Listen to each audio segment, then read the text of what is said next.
Good morning, dear learners. Welcome to teaching learning session of sociology. Today we'll discuss about historical methods. Uh, see, there are changes in the historical methods, and these changes in the historical methods are linked to change and growth in sociology as an academic discipline.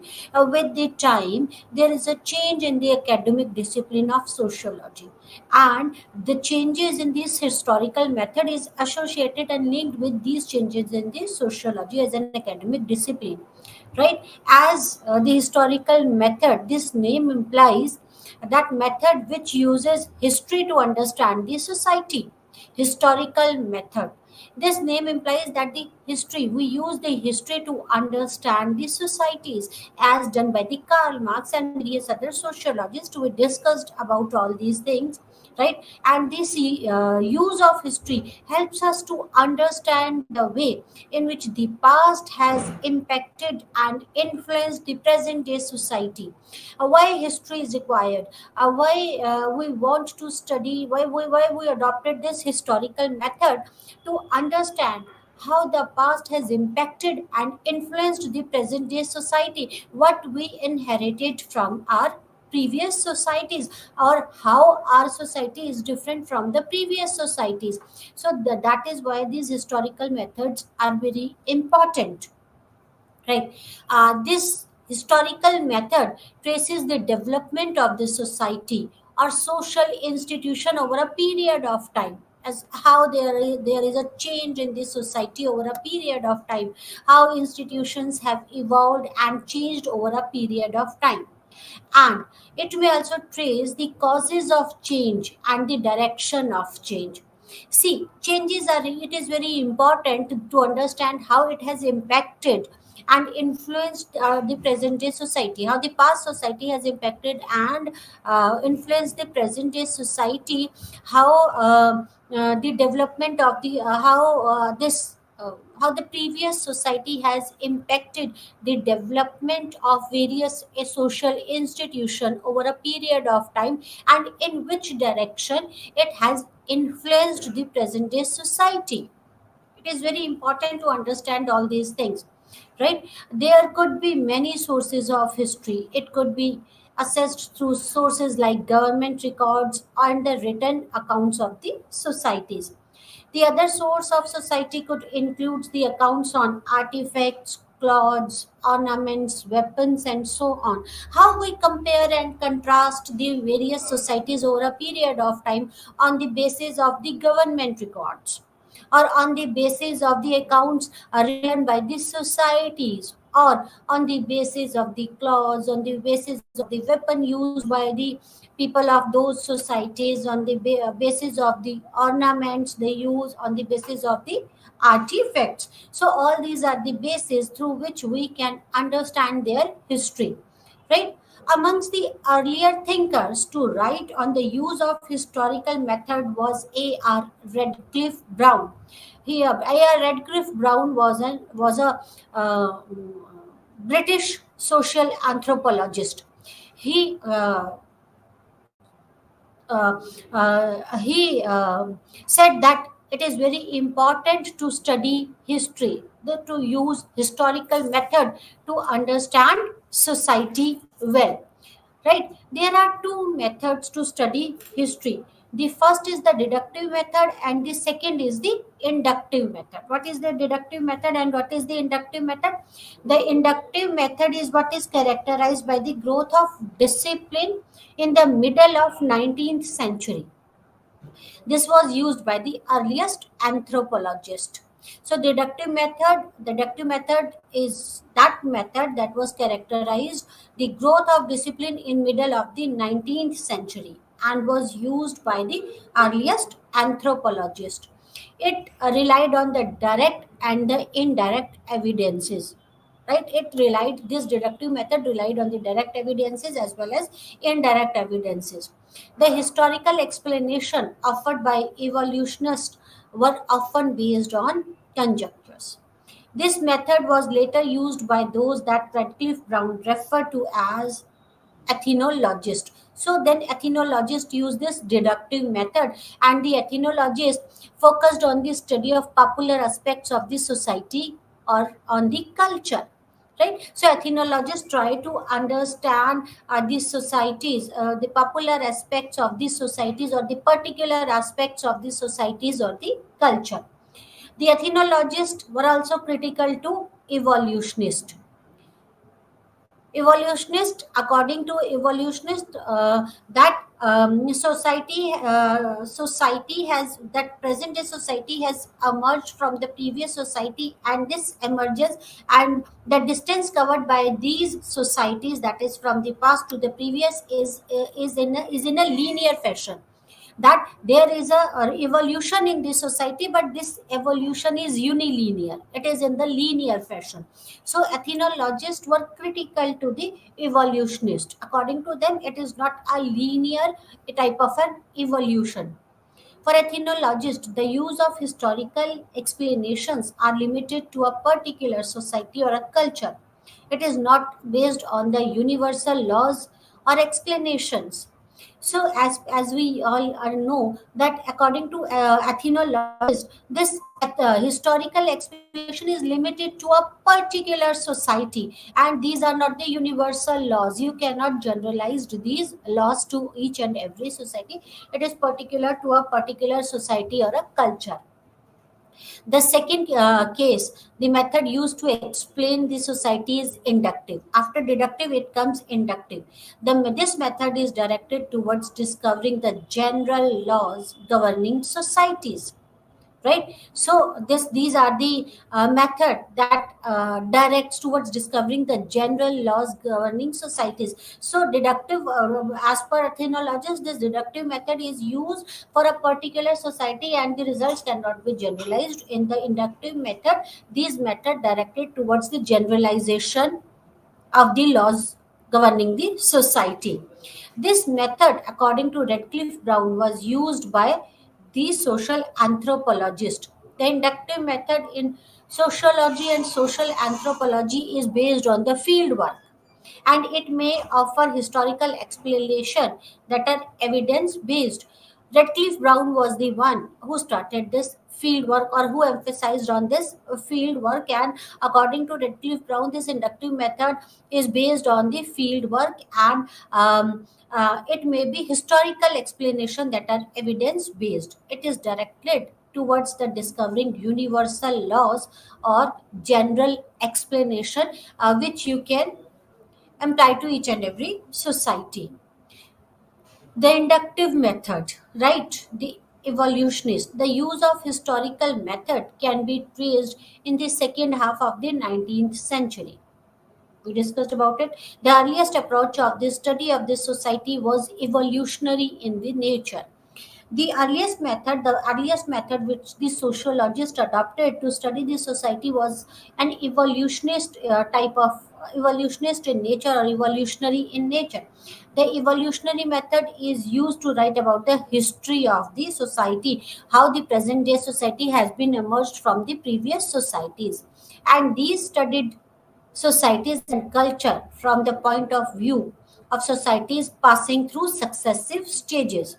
The assumption was that all society followed the same path of development, that they followed a unilinear path, they followed a linear path, they followed the same path of the development according to evolutionists. And the progress of society was viewed from a unilinear perspective, that there is that the present day society has evolved from the previous society, and this evolution is a unilinear type of evolution. All have followed the same path. Amongst the first use of method of social evolution was Herbert Spencer, an English philosopher, biologist, and anthropologist. So this theory, the evolutionist, the Herbert Spencer was the first evolutionist, and this method was used by the Herbert Spencer. Herbert Spencer was a philosopher, was a biologist, and an anthropologist. Spencer used the historical method when writing on the large scale transformation in the society. He wrote about the changes in the society from simple to compound due to change in the population size. He divided the society into two, that is the simple society and the compound society, and it is on the basis of change in the population size. On the basis of population size, Herbert Spencer has divided the society into two types, that is the simple society and the compound society on the basis of the size. The French philosopher and social visionary Auguste Comte, like Spencer, used the historical method. Auguste Comte is the father of sociologists and he is a French philosopher. So Auguste Comte used the same historical method like Herbert Spencer. At the time of French Revolution and the Industrial Revolution, he was trying to understand the changes taking place in this society. In his sixth volume, The Positive Philosophy, he set for the evolutionary perspectives on the development of society. He wrote the Positive Philosophy, and there are the six volumes of the Positive Philosophy.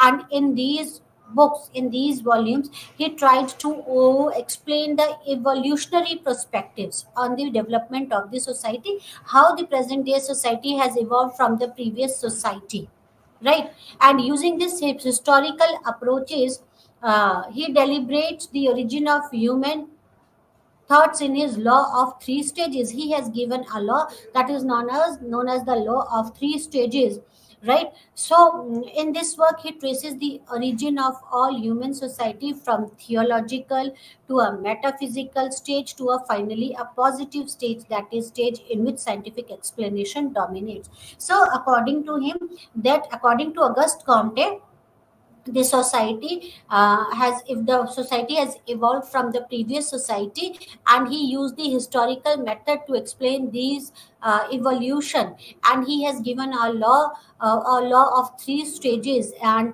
according to him, that the origin of all human society from a theology that from the theological stage is that stage where the human society has originated, and from theological society, because of the evolution in the theology, it leads to the metaphysical stage, and the metaphysical stage finally leads to the positive stage. And what is the positive stage? Positive stage is where there is a scientific explanation of each and everything, right? Similarly, Lewis Henry Morgan, L.W. Morgan, another prominent anthropologist, using the evolutionary method, he worked on the origins of the totemism, marriage, family, etc. He extensively worked on the marriage and the family, right? So he also adopted this evolutionary method. The other notable names amongst the evolutionists were James Fraser, whose work was on the origin of the totemism. His method influenced the scholars like Durkheim. The evolutionary approach believed that all societies evolved along a single path of development, that they followed a unilinear path. They followed a single path of evolution. They have evolved using the single path. There is a unilinear development of the society, right? And this is known as the unilinear progression. Some societies were at the earlier stage of development compared to the others. The history of all society was viewed from evolutionary perspectives. The evolutionists were criticized for their belief that all societies were similar and that they all follow the same path of development. According to evolutionists, whether it's Spencer, whether it's Fraser, whether it's Morgan, whether it's Auguste Comte, they said that all society followed the same path of the development, and it is the present day society has evolved from the previous society, and this evolution is a unilinear progression, that all society followed the same path of evolution. And these evolutionists have been criticized. They were criticized for their belief that all societies were similar and that they all followed the same path of the development. How is it possible? How could they? The inductive method, the ethnologist. That was the inductive method used by the evolutionist, now ethnologist. According to ethnologist, the ethnologist used history differently. They do not focus on evolution. The ethnologist use the historical method to study the society and their culture. See, the evolutionist used the this method. Hmm, Historical method to understand the evolution of the society, and according to them they followed a unilinear path, but ethnologists used history to understand the society and their culture, and such method explains an institutions or an particular aspects of the culture by tracing its development over a period, because these ethnologists stressed on the particular aspects of the culture or on the uh, or particular society. So they tried to understand the evolution of the institution over a period of a time, or any other particular aspects of the culture, and tracing its development over a period of time. They try to understand the development of institutions or any other aspects of the culture over a period of time, how it has been evolved over a period of time, and in which direction it has been evolved. It explains the change in society by linking it to a particular stage of development in the society. The use of historical method in this way establishes a specific connections within a particular aspects of a culture. So by using the history to understand how it has been evolved, how this institution has been evolved and in which direction it has been evolved, right? It establishes a specific connections within a particular aspects of a culture. The use of historical method, right, they establishes a specific connection within a particular aspects of a culture, how it was and now how it is, how it has been evolved. The historical method in this case relies on both quantitative and qualitative data. So they used both type of the data, the qualitative data and the quantitative data, right? And they relied on the factual data. These factual data were available through official records and other government sources. If there are no official records available, then they what they do, they construct the hypothetical reconstructions of the past. They hypothetically reconstruct the past and try to understand the evolution of this society.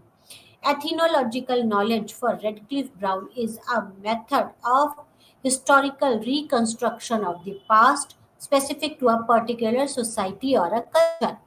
So, as per Redcliffe Brown, this ethnological knowledge is what? Ethnological knowledge is the reconstructions of the past of a particular, of a specific, to a particular, of a past specific to a particular society or a culture.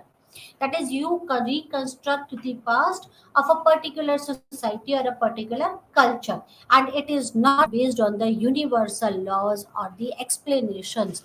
As per ethnologists, that there is an evolution in the culture, but that is related to that particular society or the culture, and you cannot generalize or universalize the law.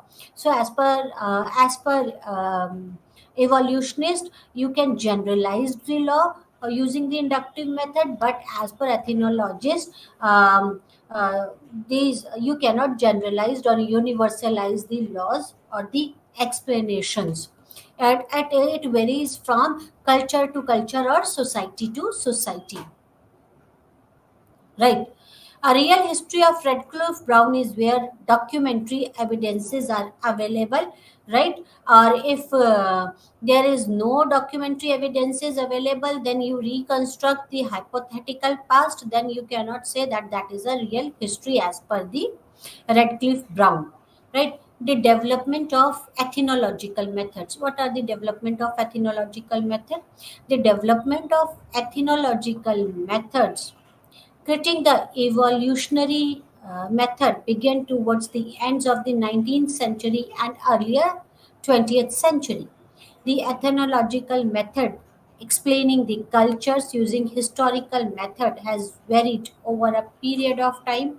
It can be broadly divided into four phases. They criticize the evolutionary method, and this ethnological method explains the culture using this historical method, and we can divide it into four phases, right? First is Granberg and his followers. In Germany, the cultural historical school was influenced by Fritz Granberg. Granberg believed that the task of ethnology was to reconstruct historical context between the people and culture. So, Granberg, he was in Germany, and Granberg believed that the task of ethnology was to reconstruct historical contexts between the people and the culture. According to him, the work of ethnology is to connect past with the present of a culture. Or right, historical explanation about society were offered from the cultural history point of view. The German scholar, following the Grebner, believed that culture was transmitted from one region to another through process of diffusion. Right? What is diffusion? When there is when one culture is impacted by the other culture, that is known as the diffusion. And according to the German philosopher and the scholar Granberg, the culture was transmitted from one region to another through the process of diffusion. Right, when the people move from one place to another place, there is a diffusion in the there is a change in the culture, and this culture has been transmitted from one place to another. And they viewed this a very important way for development of the culture the world over. And according to them, because of the diffusion of the culture, because the people moved from one place to another with their culture, and this is one of the reason for the development of the culture all over the world. Grabner compared both the quantitative and qualitative feature in the context of two cultures. It is not necessary, according to this school of ethnologists, for two cultures to come into contact with each other. Right, as per this school, see, there is a diffusion of the culture, but it is not required. As per this school, it is not required that two culture to come in contact with each other. They might not come in contact with each other, but still there is a diffusion. They might be impacted with the culture of one society or the another society. The contact could have happened sometime in the past. Right, Grabner himself studied the Africa, North America, and South America using this method. So, according to the Grabner, it is not required that these culture which has impacted each other, they might not be in contact. It is not required that they should be in contact. They might be there might be some type of a contact happen sometimes in the past. Right, so he studied the Africa, North America, and South America using this method. Another is WHR River. Williams Hales was an English anthropologist and the ethnologist. River used the historical method differently from the Grabner and his followers. He believed that when culture comes into contact with one another, then a new feature could appear.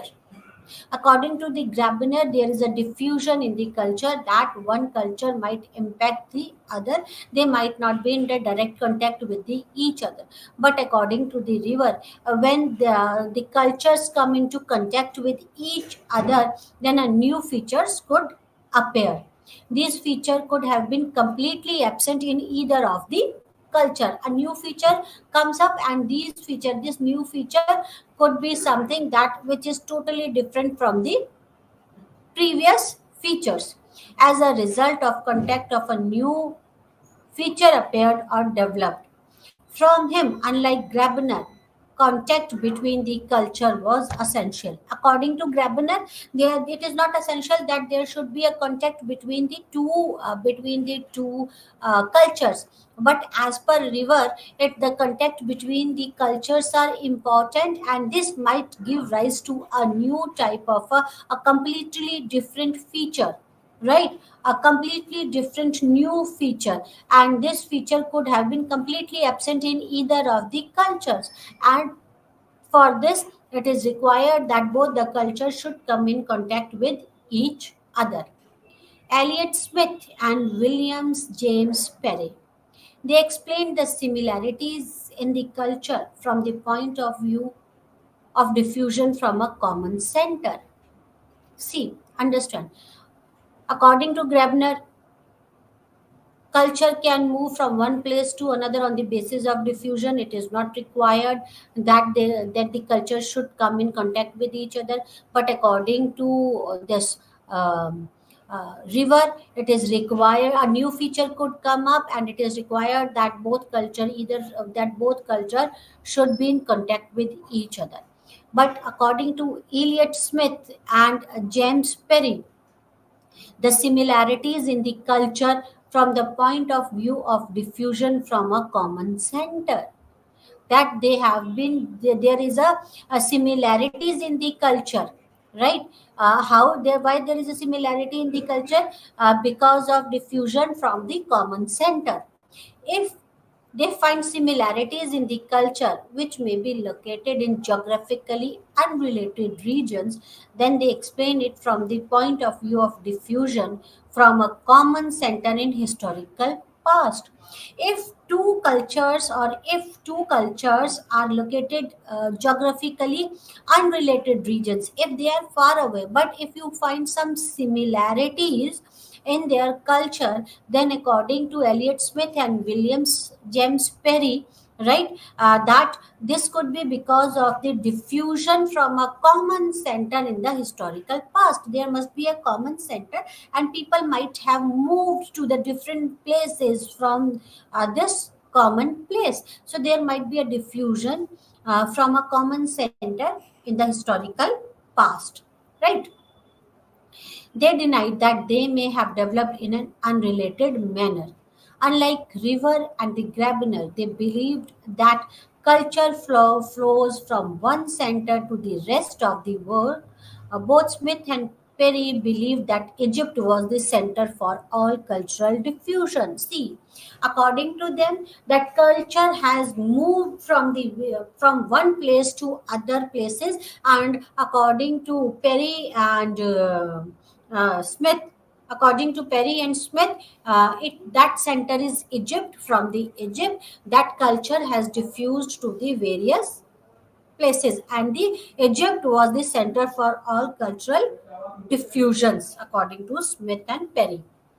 Right. So, American Historical School, in America, Lewis Henry Morgan, following in the footstep of River, mapped the genealogy and the American Indian tribes. Morgan used extensive data to establish the unity of various kinship systems. He examined the way in which the structure of the family and social institution changes and develop. So, Morgan extensively worked on the kinship and the family system, and he followed the footstep of the Morgan, right? He used various data to understand this kinship and the family system. After Morgan, Franz, a German born American anthropologist, and later his student A.L. Kroeber, focused on explaining the data through the use of historical explanations. Boas was critical of evolutionary perspective, and instead proposed that the culture develop historically through process of diffusion when people interact with one another. So as we all know that Morgan followed the evolutionary path, but Boas was critical to this evolutionary perspective. Right, according to him, that the culture has developed historically through a process of diffusion when people interact with the each other. Right. Ethnological methods. In the 18th and 19th century, there is a shift from evolutionary perspective to the ethnological perspective. For ethnologists, the development of a culture could be explained through culture coming into contact. Right. So, evolutionist said that there is a unilinear type of evolution in each and every society, and we can generalize this type of a law. Right, we can universalize this, but ethnologists said that we cannot universalize the law, and in the 18th and 19th century there is a shift from the evolutionary perspective to the ethnological perspective. Right, and the for the ethnologist, development of the culture could be explained through the cultures coming into contact. There is a development in the culture when culture come in contact with each other. There could be because of diffusion and other methods. Right, the contact between the culture was viewed differently in the different parts of the world. There was lack of agreement amongst the ethnologists the use of historical methods. Ethnologists contributed greatly to the use of historical method to study society. So, ethnologists contributed greatly to the use of historical method to study society. Ethnologists said it is very important to study the history so that you can relate the present, the change or the evolution of the society or a particular aspect of the culture with past with present. So you can only relate past with present on the basis of the historical methods or on the basis of the history. Right, such method explains an institutions or particular aspects of the culture by tracing its development over a period of time. Right, so these evolutionists the ethnologists try to explain the institution or a particular of aspect of the society by tracing its development over a period of time. Right, whether this particular aspect of the is there any change in this particular aspect of the institutions of the society. Right, if yes, what type of a change is this, in which direction this change has been done. Right, so all these are required, and for ethnologists that study of history plays a very important role in this. It explains in the change in society by linking it to a particular stage of development of a society. Only if you can link the past with the present, then only you can understand the change, whether there is a change or not, and if there is a change, in which direction this changes.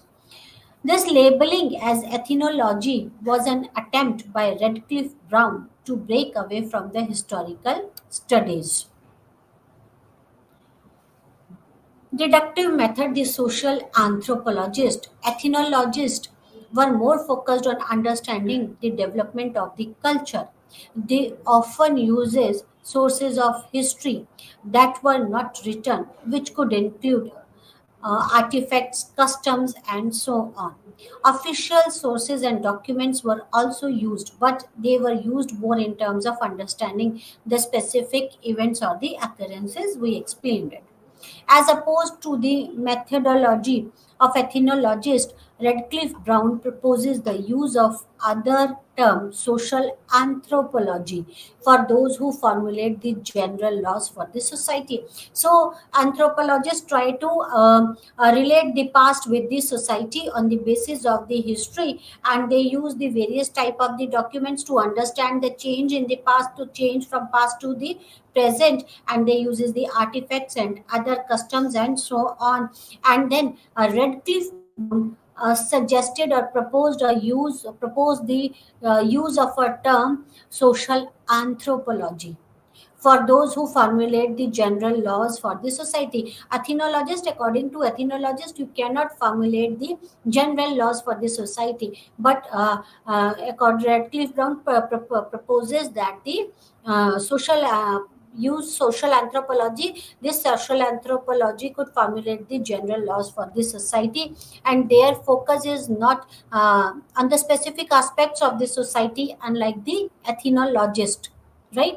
Because ethnologist focused on the particular aspect of the society, but anthropologist, their focus is not on the particular aspects of the society. The task of social anthropology is to in this method was to discover the universal laws of the society.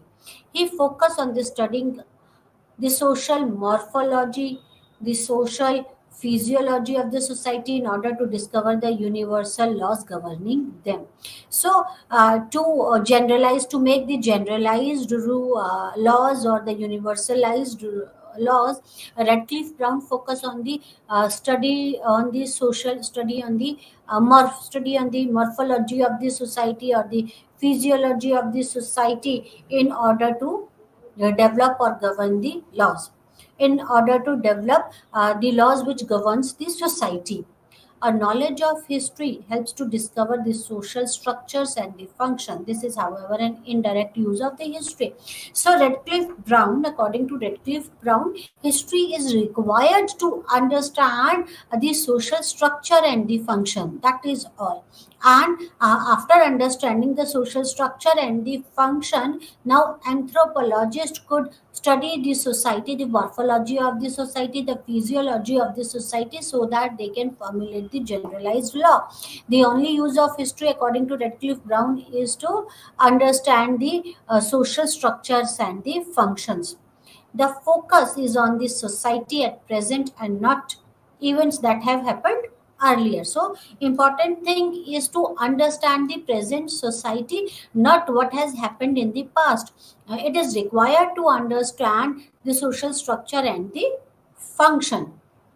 According to Redcliffe Brown, the historical explanation by historians are concerned with particular and not generalized in nature.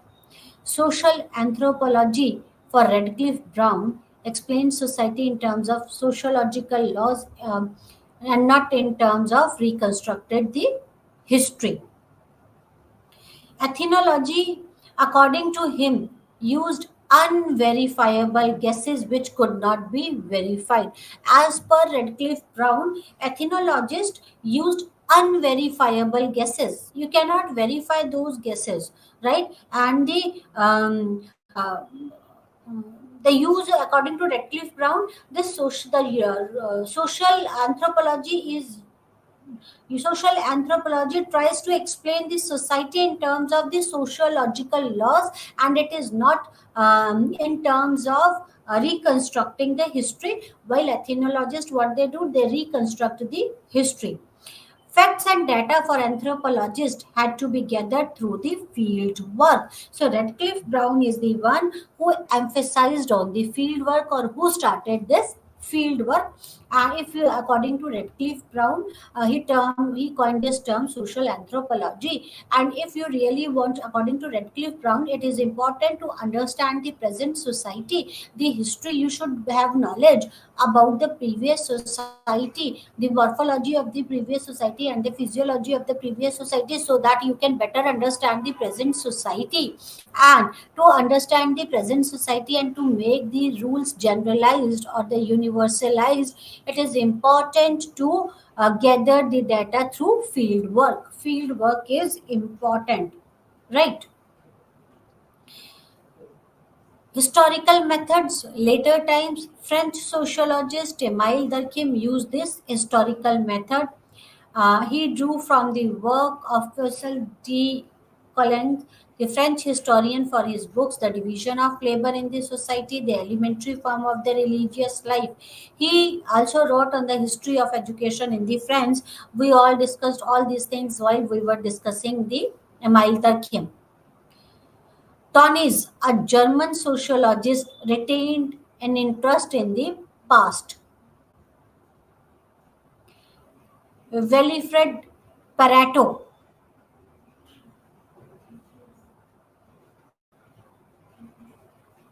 he developed the notion of circulation of elites in the society, right? He discussed classical Athens, Rome, Spartan society, and took example from the history of Italy in Middle Ages. So they emphasized, whether it's Pareto, whether it's Tony's, whether it's Durkheim, they emphasized on the history, the use of the history to understand the present society. In the 20th century, social anthropologists following the Radcliffe Brown were more focused on the discovering the generalized rules of the society. And this was an attempt to make sociology and social anthropology as scientific as the natural sciences. So, in 20th century, the social anthropologists tried to follow the Radcliffe Brown, and they were more focused on making the generalized laws. And this was an attempt to make the sociology and the social anthropology as scientific as the natural sciences. The use of the historical method in India. Sociologists in India used historical text to understand the social reality. Many of them were Indologists like G.S. Ghurye. G.S. Ghurye is known as father of Indian sociology, and he is also known as the armchair sociologist. He extensively used this historical method to understand the Indian society. Louis Dumont. Louis Dumont used history to try, and he tried to understand the culture of the India using Vedas and other sculptures and the books. Then Ketikar, M.H. Kapadia, and Iravati Karve. All these are Indologists who used this historical method. At Bombay School of Economics and sociologist Ghurye and his students extensively used historical and Sanskrit text to study contemporary social structures and institutions. This exemplified the use of history for a macro analysis, right? So Gure is father of nation. He was the HOD of the of sociological department at the Bombay School of Economics and Sociology, right? So he extensively used this historical and the Sanskrit text to study the contemporary social structures and the institutions of the India. A substantive use of history in the study of the society is seen in the work of A.R. Desai, D.N. Majumdar, D.N. Um,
hypothesis and to the theory building.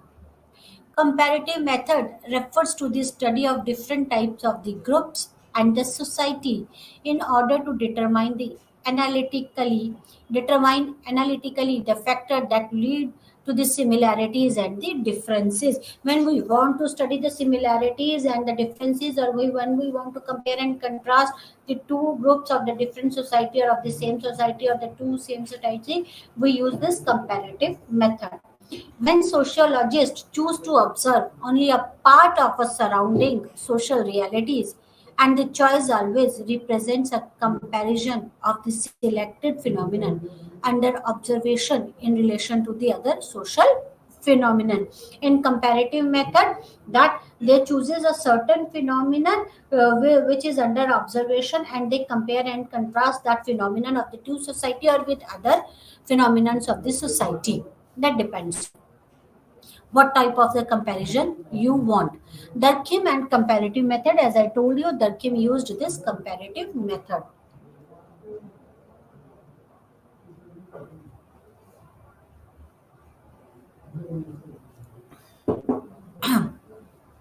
Durkheim was the first to seriously use the comparative method correctly in the scientific senses.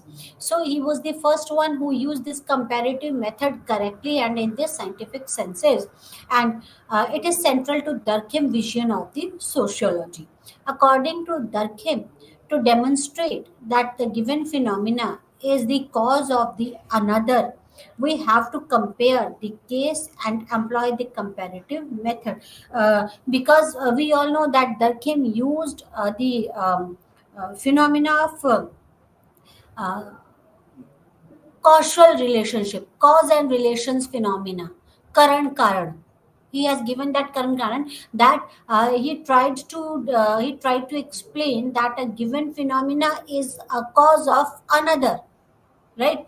This phenomenon is a cause for the another phenomenon or a result of some another phenomenon. Right. So to understand, according to Durkheim, to demonstrate that a given phenomenon is a cause of another, we have to compare the cases and employ the comparative method. Sociological explanation require establishment of cause-effect relationship, current relationship. That is the cause-effect relationship. This phenomenon is a cause for another phenomenon, or this phenomenon is a result of some phenomenon. Cause-effect a relationship. Since social phenomenon can escape the control of experimenter, comparative method is the best study for sociology. See, you cannot control the society. You cannot study the society as we can study the natural sciences in a controlled way. In natural sciences, we can create an atmosphere which is under our control. But if you want to study the society, you cannot control it. So that social phenomenon is not under the control of experimenter. So it is according to Durkheim that comparative method is the best suited method to study sociology or society. Durkheim was not in favor of method advocated by Mills, but he was positively inclined towards the method of concomitant variations.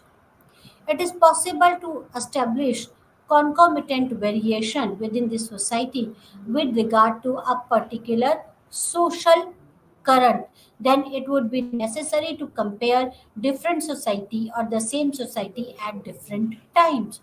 So he was that Durkheim was not in favor of the methods used by the Mill, but he was positively inclined towards the concomitant variation. And according to him, it is possible to establish the concomitant variation within the society, right? That is regard to a particular social current, that it would result that it would be necessary to compare the different societies at the same time or at the same society at the different time. So it depends. Comparison of the several society of the same species applied only to the phenomenon which originated during the same time. If you want to compare and contrast the two society, that should be, you can compare and contrast the two society that they have originated at the same time. Then only you can compare and contrast. The most complex social phenomenon can only be explained after most extensive historical and cross-cultural comparison is carried out. So, the most, according to this Durkheim, this most complex phenomenon can only be explained after the most extensive historical and the cross-cultural comparison is carried out. Then only you can compare and contrast.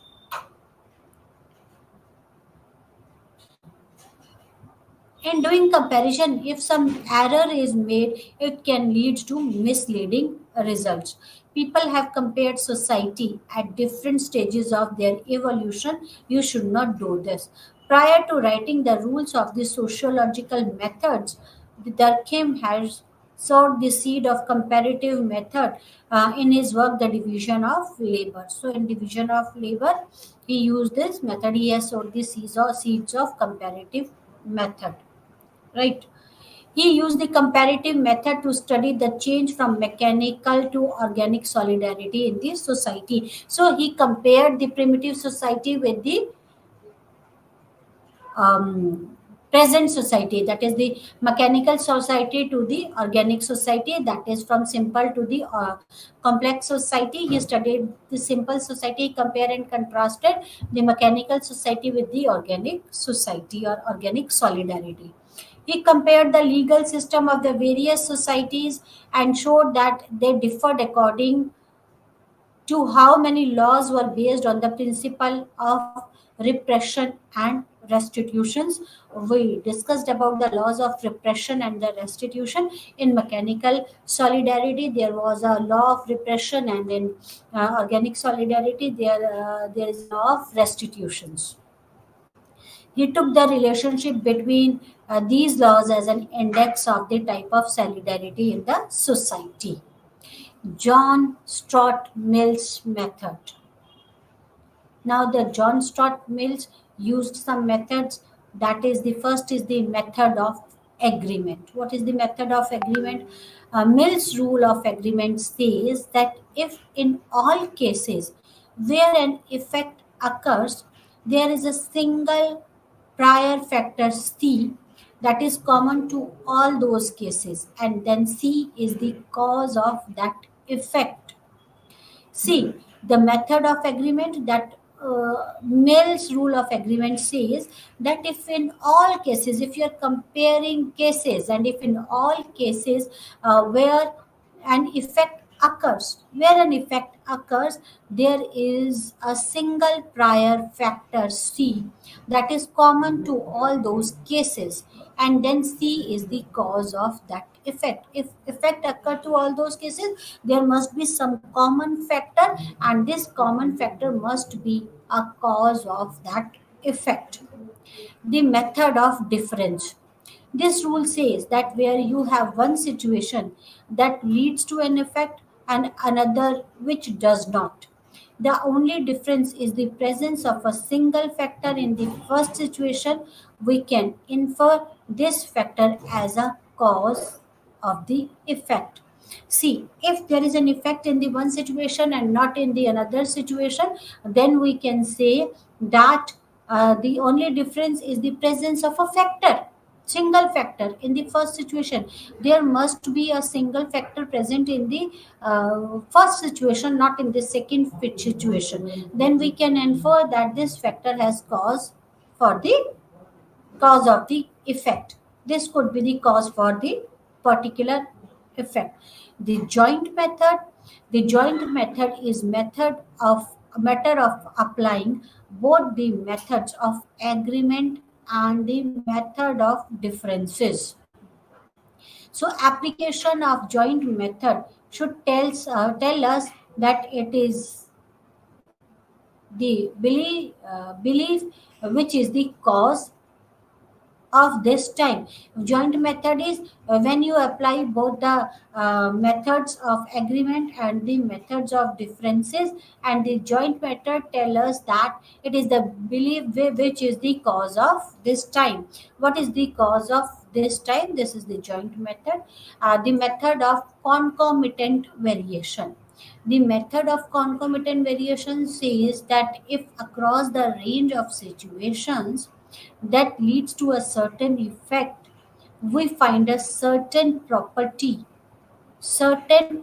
of effect varying with variation in a factor common to those situations, then we can infer that factor as the cause.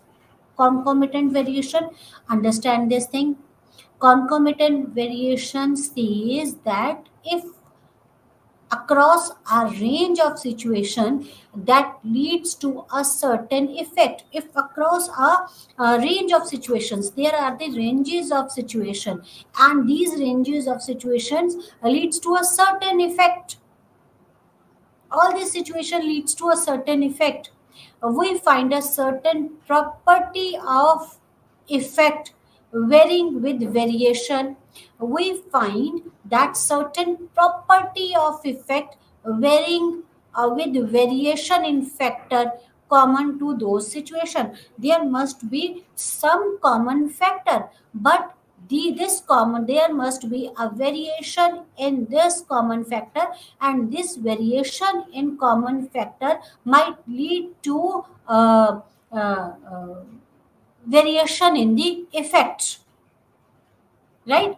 Then we can infer that factor as the cause. See, there are the various situation. Method of concomitant variation states that there are the various situation, and all these situation leads to a certain effect, but there is a variation in the effect, and this variation in the effect in this in different situation is because of the variation of a common factor, right?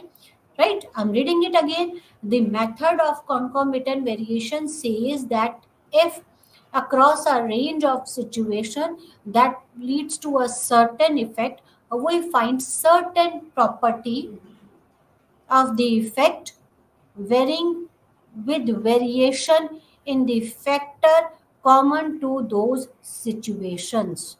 The effect varies according to variation in the common factor, right? Then we can infer the factor as the cause, right? This is concomitant variation. Method of concomitant variation. Then the method of residues. According to method of residues, if we have a range of factors believed to be the causes of the range of effects, then we have reason to believe that all factor except one factor C are causes for all effects except one, then we should infer that C is the cause of remaining effect. Residues, the method of residue states that if we have a range of factors, if we have a range of factors and we believe and factor the range of factors that believed to be the cause of the range of effects, these factor causes a range of effects, and then we have a reason to believe that all factors except one factor C are causes for all effects, right? Except one, and then we should infer that C is the cause of the remaining effect, right?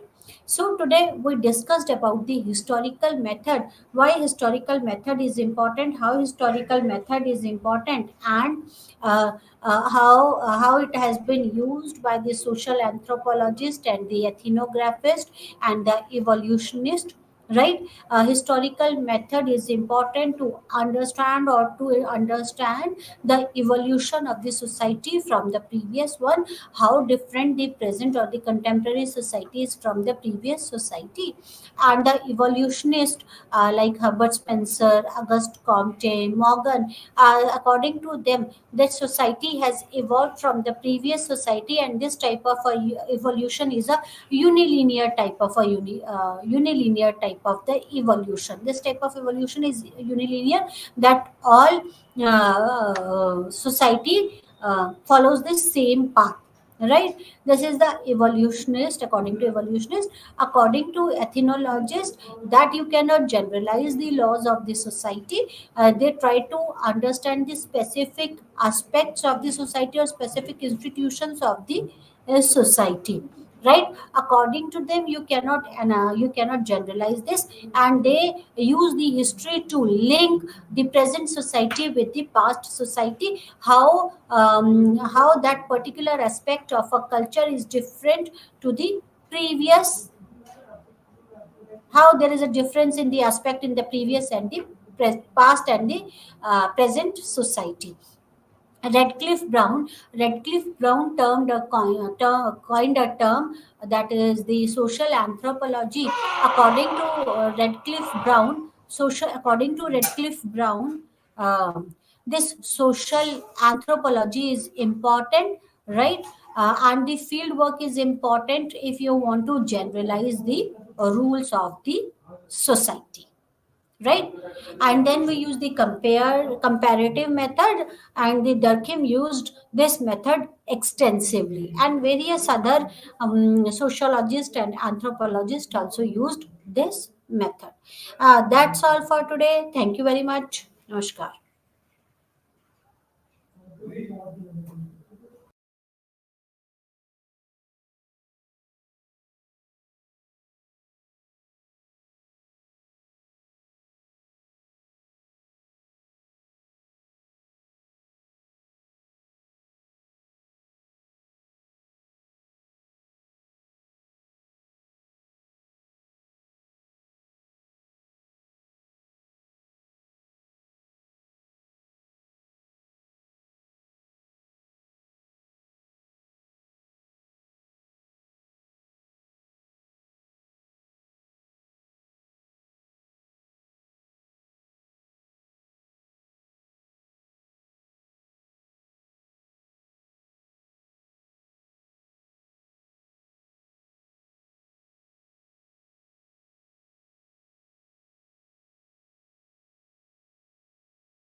I am Dr. Anjaya, Professor of History, Usmania University, from Hyderabad, IGNOU Regional Center.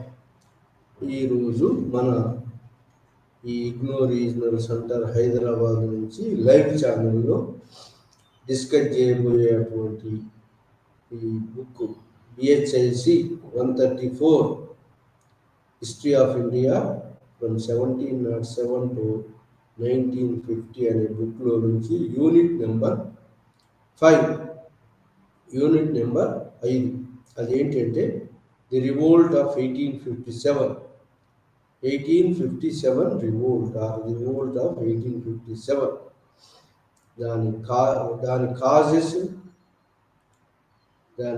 Causes course and the results of the 1857 revolt.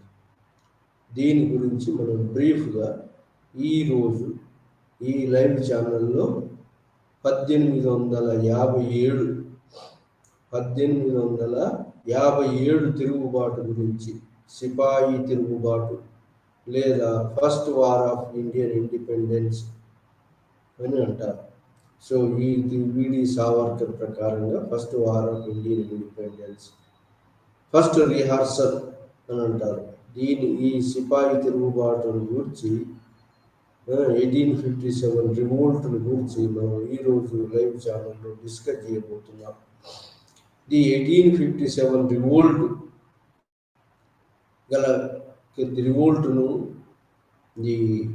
Revolt గల కారణాలు ఏంటి?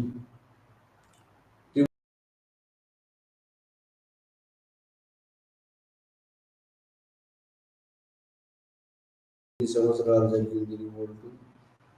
దాని rebellion institutions ఏంటి, రివోల్టర్స్ ఎవరెవరు, మరి దాని ఫలితాలు ఏంటి, రివోల్ట్ తర్వాత ఏంటి ఫలితాలు, ఇవన్నీ గురించి మనం ఈరోజు ఈ లైవ్ ఛానల్లో యూనిట్ నెంబర్ 5లో మనం క్లుప్తంగా డిస్కస్ చేయబోతున్నాము. అది ఏంటంటే రివోల్ట్ గల కారణాలు. మొట్టమొదట 1857 తిరుగుబాటు గల కారణాలు ముఖ్యమైనటువంటిది ఏంటి అంటే బ్రిటిష్ పాలసీ అంటే East India company rule. East India company ఏం company? Merchants and trading organisation. East India company merchant and trading organisation ఏంటి అంటే లాభాల కోసమే చూస్తుంది. ఇది 1757లో ప్లాసీ యుద్ధము, తర్వాత 1764 బాక్సర్ యుద్ధం తర్వాత బెంగాల్లో ఇది దాని యొక్క రాజకీయ ఆధిపత్యాన్ని మొదలుపెట్టింది. ఆ విధంగా ప్లాసీ యుద్ధము, బాక్సర్ యుద్ధాల తర్వాత భారతీయులను, బెంగాల్ వాళ్ళను, మరి షాలంను, వాళ్ళ ఔద్ నవాబును ఓడించిన తర్వాత బెంగాల్లో, బీహార్, బెంగాల్, మరి ఒరిస్సాలో దివానీ రైట్స్ పొందింది. ఆ విధంగా మరి ఈ విధంగా బెంగాల్లో అడుగుపెట్టినటువంటి యొక్క east India company trading merchant organisation, వాటి యొక్క బోర్డ్ ఆఫ్ డైరెక్టర్స్, వాళ్ళ ఆధిపత్యంలో అపాయింట్ చేయబడినటువంటి గవర్నర్స్ నెమ్మదిగా వార్ అండ్ కాంక్వెస్ట్ ద్వారా, రాబర్ట్ క్లైవ్ మొదటివాడు, తర్వాత వారన్ హేస్టింగ్ పీరియడ్ లో వార్ అండ్ కాంక్వెస్ట్, ఆ తర్వాత వెలస్లీ, ఆ తర్వాత డలౌసీ పీరియడ్లో మొత్తం భారతదేశాన్ని స్వాధీనం చేసుకోవటం జరిగింది. భారతదేశంలో మొత్తం ఎన్నో ప్రాంతాలను through the wars and treaties, ఎట్లా వార్స్ యుద్ధాలు చేసిండ్రు, సంధి చేసుకోవటం, ఈ రెండు పద్ధతుల ద్వారా, యుద్ధాలు, సంధులు, ఈ రెండు పద్ధతుల ద్వారా డలౌసీ పీరియడ్లను, వారన్ హేస్టింగ్ పీరియడ్లో యుద్ధాలు చేసి వశపరుచుకున్నారు భూభాగాన్ని, ఇండియన్ నేటివ్ స్టేట్స్ను. వెల్స్లీ పీరియడ్లో సబ్సిడరీ ఎల్ఐసి సిస్టమ్ పెట్టిండు.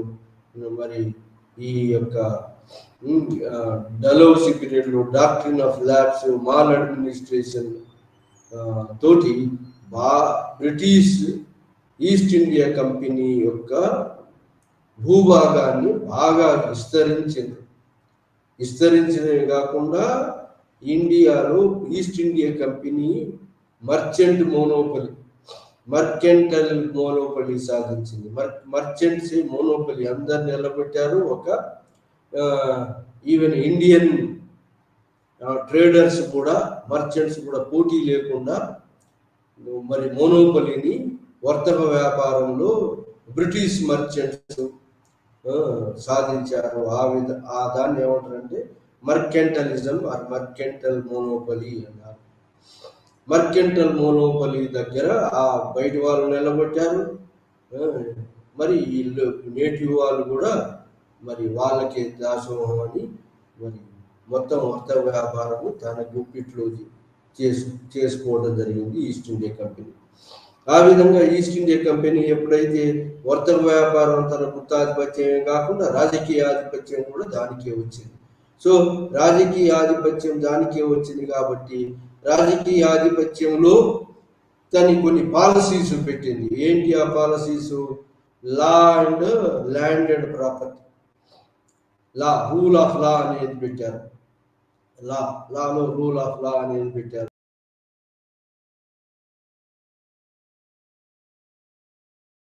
వాళ్ళ లాస్ పరిపాలించాలి అనుకున్నాడు. కార్నవాలిస్ రూల్ ఆఫ్ లా అని పెట్టడం జరిగింది.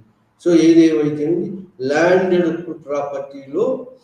ప్రాపర్టీని ఎట్లా డీల్ చేయాలి, ఎట్లా ఎక్స్ప్లైట్ చేయాలి ఇండియాను అనేది బాగా ఇండియాను ఎక్స్ప్లైటేషన్ చేయటము, ఇండియాను దోసుకోవటం అనేది ఈస్ట్ ఇండియా కంపెనీ యొక్క ముఖ్య ఉద్దేశం.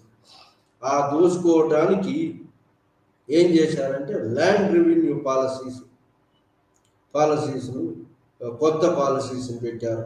ల్యాండ్ రెవెన్యూ పాలసీస్ కొత్త పాలసీస్ ఏంటంటే పర్మనెంట్ సెటిల్మెంట్ పెట్టారు, రైతు వారి సెటిల్మెంట్ పెట్టారు, మరి మాల్ వారి సెటిల్మెంట్ పెట్టి అప్పుడు ముఖ్యమైనటువంటి ఆదాయం గవర్నమెంట్కి ఏంటంటే ల్యాండ్ రెవెన్యూ.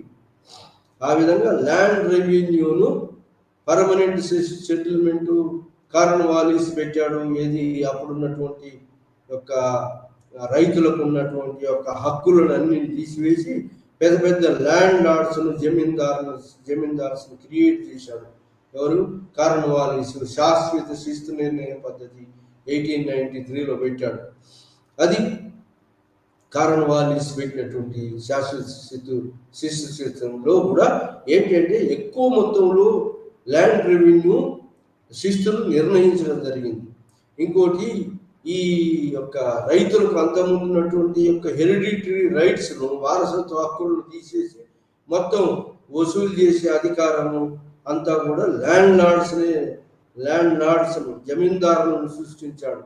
జమీందారులకి అన్ని హక్కులు ఉంటాయి, కానీ రైతులను ఏం చేశాడు? టెనెంట్స్గా మార్చాడు.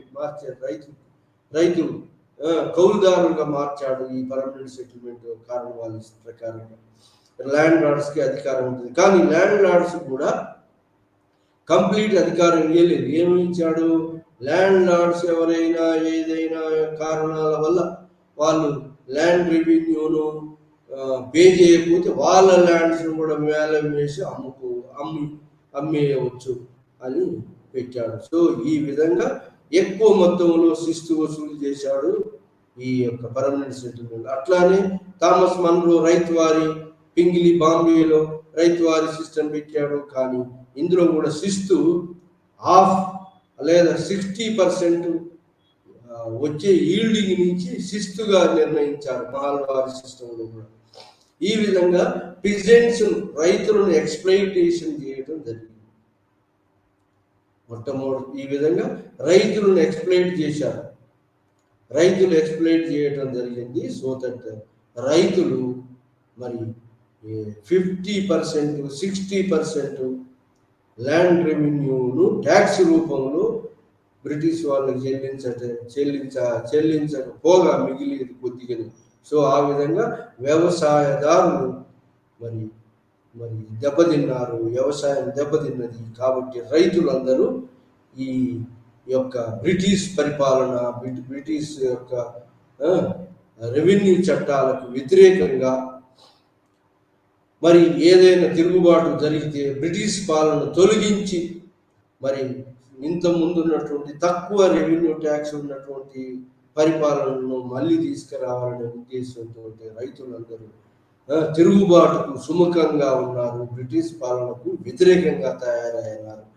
ఈ విధంగా exploitation of the peasants unrest against the British rule or East India company rule తయారైన ఏ కొద్ది అవకాశం దొరికినా తమ యొక్క తిరుగుబాట్లను తిరుగుబాటు చేసి కొత్త ప్రభుత్వాన్ని ఏర్పాటు చేసుకునేటువంటి ఉద్దేశంలో రైతులు ఉన్నారు.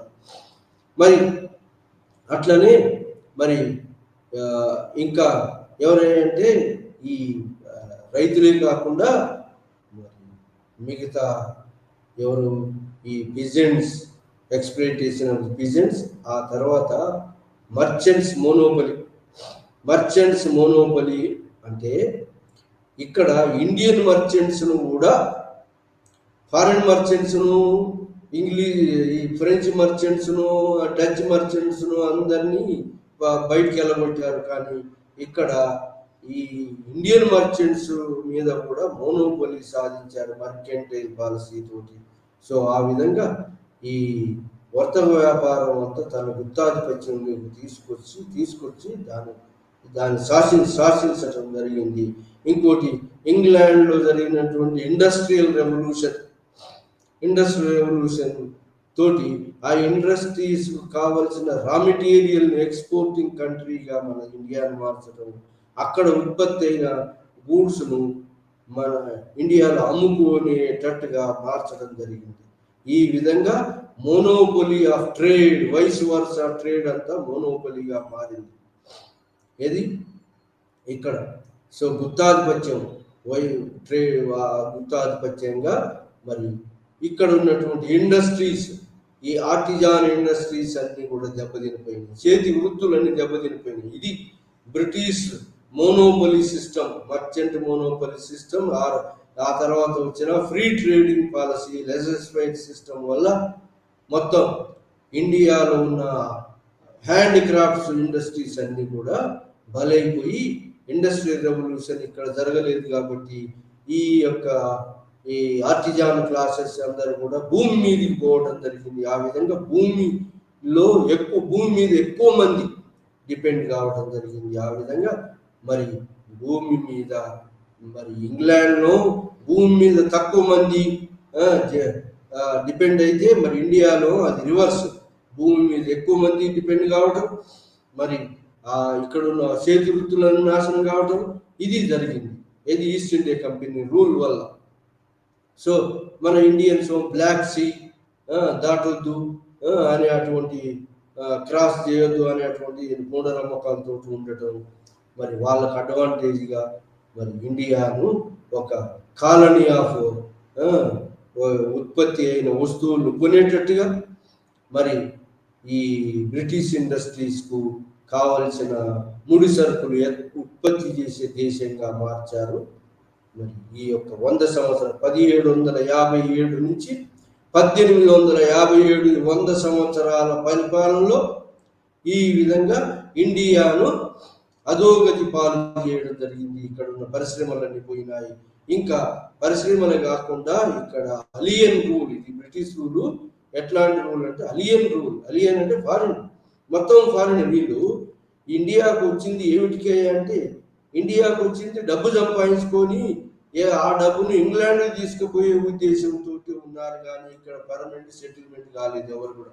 అదే ముస్లిమ్స్ ఎవరైతే వచ్చినారో, ఇంతకుముందు వచ్చినటువంటి ఇన్వాడర్స్ అందరూ కూడా ఇక్కడే సెటిల్ అయ్యి ఇక్కడ నీళ్లు తాగారు, ఇక్కడే ఉన్నారు, ఇక్కడనే చనిపోయినారు, ఇక్కడే స్పెండ్ చేశారు వాళ్ళు సంపాదించిందని. కానీ ఇంగ్లీష్ వాళ్ళు అట్లా కాదు, ఏం చేసినారు, ఇక్కడనే టెంపరీ సేవ్ కోసం వచ్చి డబ్బులు సంపాదించుకొని ఆ డబ్బులు ఇంగ్లాండ్కి తీసుకుపోయి ఇండియా తమ సొంత దేశాన్ని తీసుకుపోయేటువంటి ఉద్దేశంతో వెరీ ఫారిన్ అలియన్ రూల్ ఇక్కడ ఎస్టాబ్లిష్ చేశారు.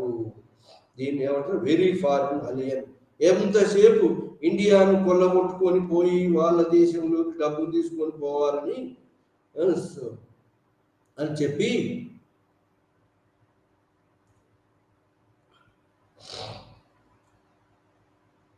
ఇండియాను ఎక్స్ప్లైట్ చేయాలని చెప్పి మరి ఈ విధంగా మరి ఎక్స్ప్లైటేషన్ రూల్ మనం కంటిన్యూ చేస్తున్నారు ఇక్కడ ఏది ఇండియాలో. అది మనకు ఎక్స్ప్లైటేషన్. ఒక వర్గాన్నే కాదు, ఇక్కడ ఆర్టిజాన్ వర్గాన్ని ఎక్స్ప్లైట్ చేశారు, పీజెంట్స్ని ఎక్స్ప్లైట్ చేశారు. సో పీజెంట్స్ని ఎక్స్ప్లైట్ చేశారు. మరి ఈ ఆర్టిజాన్స్ కాకుండా రిలీజియస్ థ్రెట్, అలియన్ రూల్, మొత్తం ఫారిన్ రూల్, టెంపరీగా మొత్తం డబ్బును దోసుకుపోయేటట్టు టెంపరీ అలియన్ ఫారిన్ మరి విదేశీ పరిపాలన, ఇక్కడ మొత్తం దోసుకుపోయే పరిపాలన మొదలుపెట్టారు. ఈ విధంగా దోసుకుపోయే దాంట్లో మరి అది కాకుండా రిలీజియస్ థ్రెట్, ఇదంతా కూడా రిలీజియస్ థ్రెట్, రిలీజన్ కూడా రిలీజియస్ పాలసీలో ఇన్వాల్వ్ అయి ఏది William Bentinck, abolition of sati, widow marriage act, ఇట్లా రిలీజన్ మీది విగ్రహారాధన ఉంది మీకు, మీ దగ్గర చెడు ఆచారాలు ఉన్నాయి, రిలీజియస్ కూడా ఇంటర్ఫియర్ అవుతాను. ఆ విధంగా బ్రాహ్మిన్స్, ఇంతకుముందు రూలర్స్ బ్రాహ్మిన్స్ పోషించేది.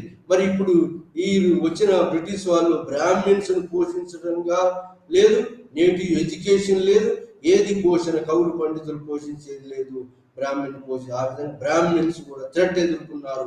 ఆ విధంగా బ్రాహ్మిన్స్ అందరూ అప్పర్ క్లాస్ బ్రాహ్మిన్స్ అయినటువంటి educated Brahmins cried against the British rule, దాని మీద వ్యతిరేకంగా అరచడం మొదలుపెట్టి స్లోగన్స్ చేయడం మొదలుపెట్టారు.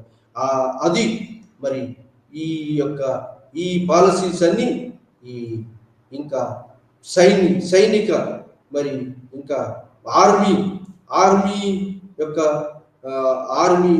ఇండియన్ ఆర్మీ అంటే ఈ బ్రిటిష్ వాళ్ళు రిక్రూట్ చేసుకున్నటువంటి ఇండియన్ ఆర్మీ వాళ్ళు కూడా ఈ రిలీజియస్ పాలసీ వల్ల ఎఫెక్ట్ అయినారు. అంతేకాకుండా వాళ్ళ పేమెంట్, ఈ ఇండియన్ వాళ్ళు రిక్రూట్ చేసుకున్న సోల్జర్స్కు ఎప్పుడు ప్రమోషన్ రాకపోయేది. వాళ్ళ జీతం ఎంత ఉండేదంటే ఇంగ్లీష్ మ్యాన్కు ఇచ్చే దాంట్లో 1/3 శాలరీ ఉండేది. అంటే వాళ్ళకు 3 వంతులు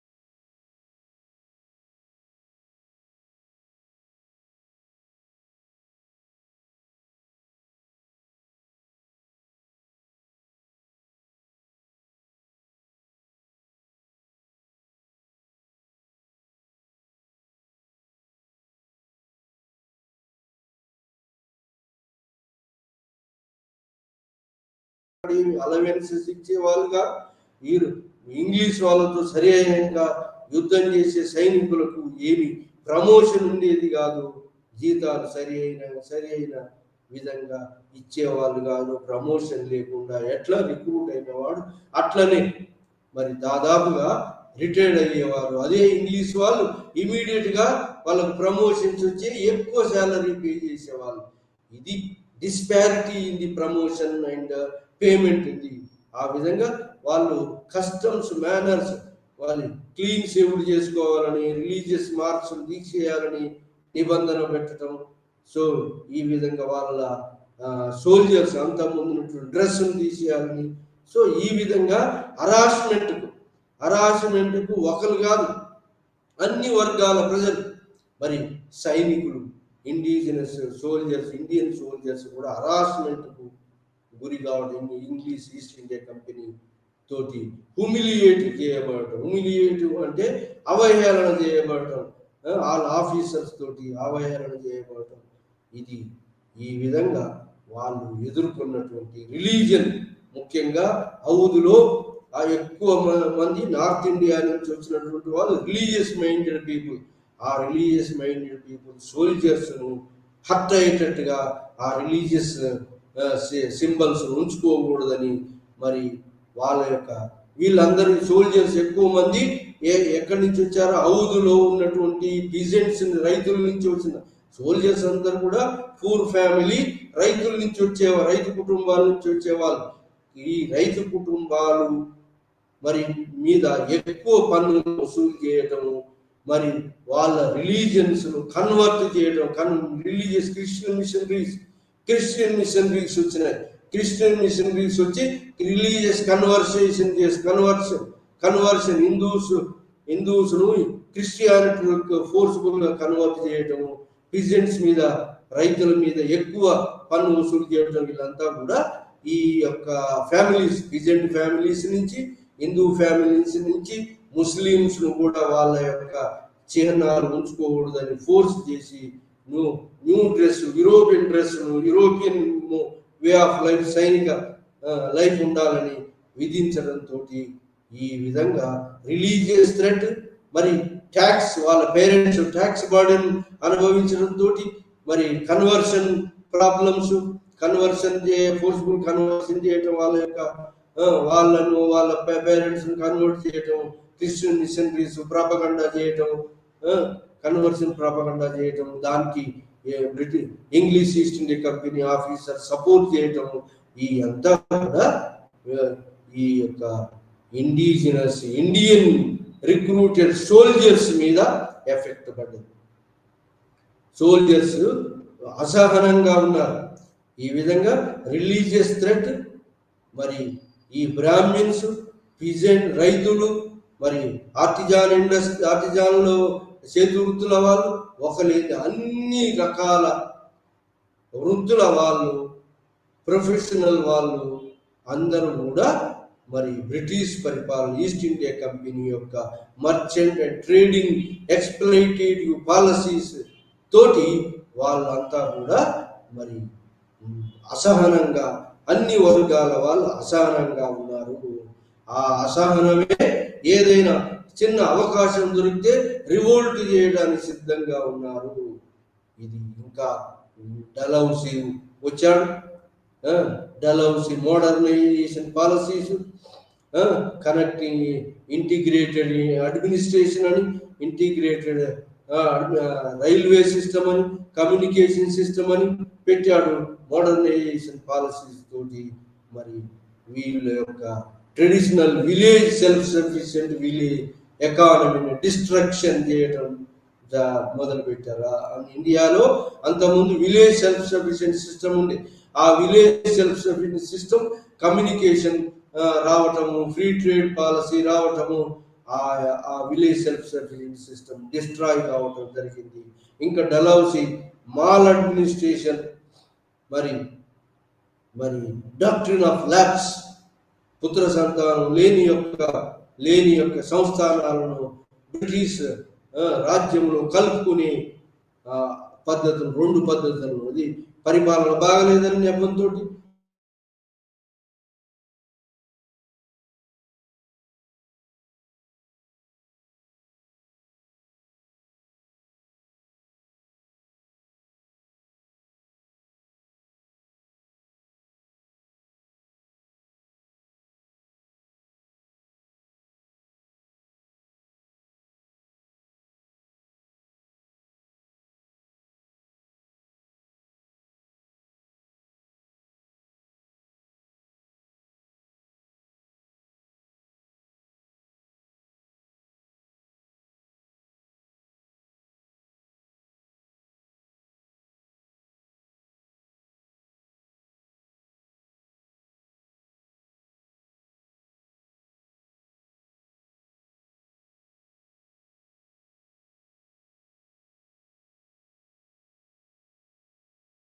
ఆ విధంగా జమీందారులు, మరి నేటివ్ వాళ్ళందరూ కూడా అన్ని వర్గాల ప్రజలు అసంతృప్తితో ఉండటం జరిగింది.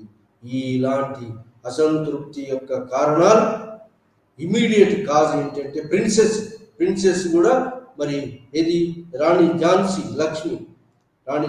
లక్ష్మి అడాప్ట్ చేసిన జల్లదని, మరి నానాసాహెబ్ పేష్వా ఇది నానాసాహెబ్ ఇది పేష్వా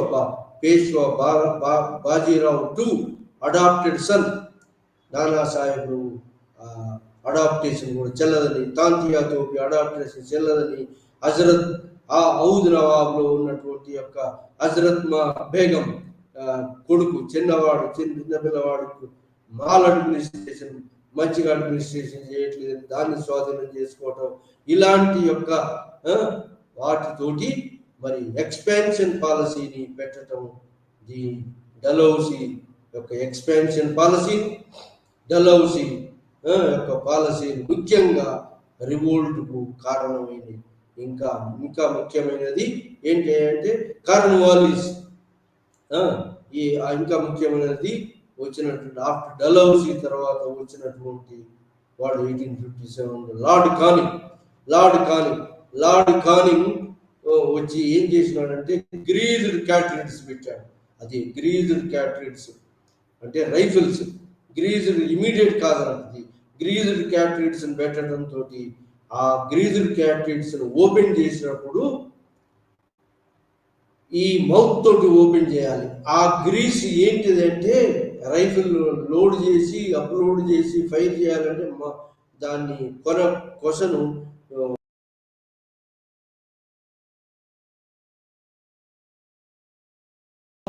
గ్రీస్ అని చెప్పి మరి రూమర్ స్ప్రెడ్ అయింది. అంటే గ్రీజ్డ్ క్యాటరిడ్స్ ను మేము యూజ్ చేయము. అది పంది కొవ్వు లేదా ఆవు కొవ్వు. ఆవు అనేది holy animal to the Hindus. పంది అనేది it is against the Muslims పంది ముట్టుకోరు. కాబట్టి ఈ రెండు అగెనిస్ట్ గా ఉన్నాయి సోల్జర్స్ కు. కాబట్టి సోల్జర్స్ ఆ లార్డ్ కానింగ్ పెట్టినటువంటి గ్రీజ్ క్యాటరిడ్స్ ను మేము ముట్టుకోము అని చెప్పి తిరుగుబాటు మొదలు పెట్టారు. ఏది ఈ రైఫిల్స్ యూజ్ చేయమని. ఆ విధంగా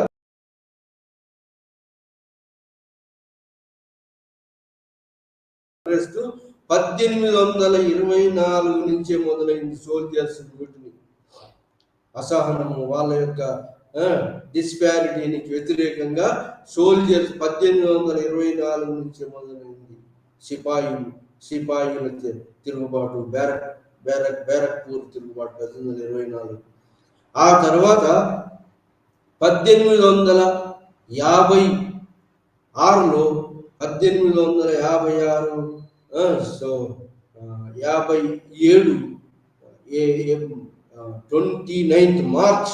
29th మార్చిలో బ్యారక్పూర్ కంటింజెంట్ నుంచి మంగల్ పాండే అనేవాడు బ్యారక్పూర్ నుంచి వాడు తిరుగుబాటు చేసి వాళ్ళ యొక్క బ్రిటిష్ ఆఫీసర్స్ చంపేసినాడు. అది సైనిక ఈ మిలిటరీ రివోల్ట్ సైన్యం తిరగబడి, నేటివ్ సైన్యం తిరగబడటం. మంగల్ పాండే మొట్టమొదటి లైఫ్ని సాక్రిఫైస్ చేశాడు.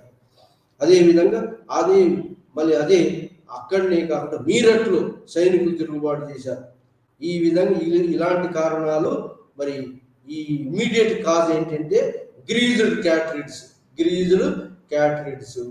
ఈ యొక్క గ్రీసు, ఆవు కొవ్వు, పంది కొవ్వుతో పూసినటువంటి రైఫిల్స్ ను వేల్చమనే యొక్క దాంతో ఇమీడియట్ గా రివోల్ట్ మొదలయ్యింది. ఆ రివోల్ట్ ఎక్కడి నుంచి అంటే మీరట్ నుంచి ఈ గ్రీజ్డ్ క్యాటరిడ్స్ ను యూజ్ చేయమని చెప్పి 24th ఏప్రిల్లో చాలా మంది ఈ యొక్క 90 మెంబర్స్ ఈ గ్రీజ్డ్ క్యాటరిడ్స్ ను మరి అదేవిధంగా కాలాపాన్ని దాటిపోయి బర్మాలో యుద్ధం చేసి ఏమైనా అలవెన్సెస్ ఇచ్చినరా? ఏమీ లేదు. సో ఆ విధంగా ఈ అలవెన్సెస్ ఇవ్వకపోవటం, తక్కువ జీతాలు రావటము, మరి ఈ కాలాపాన్ని దాటాలనటం, మరి ఇలాంటి గ్రీజ్డ్ క్యాటరిడ్స్ ను వాళ్ళ మీద పెట్టడము, రిలీజియస్ గుర్తులను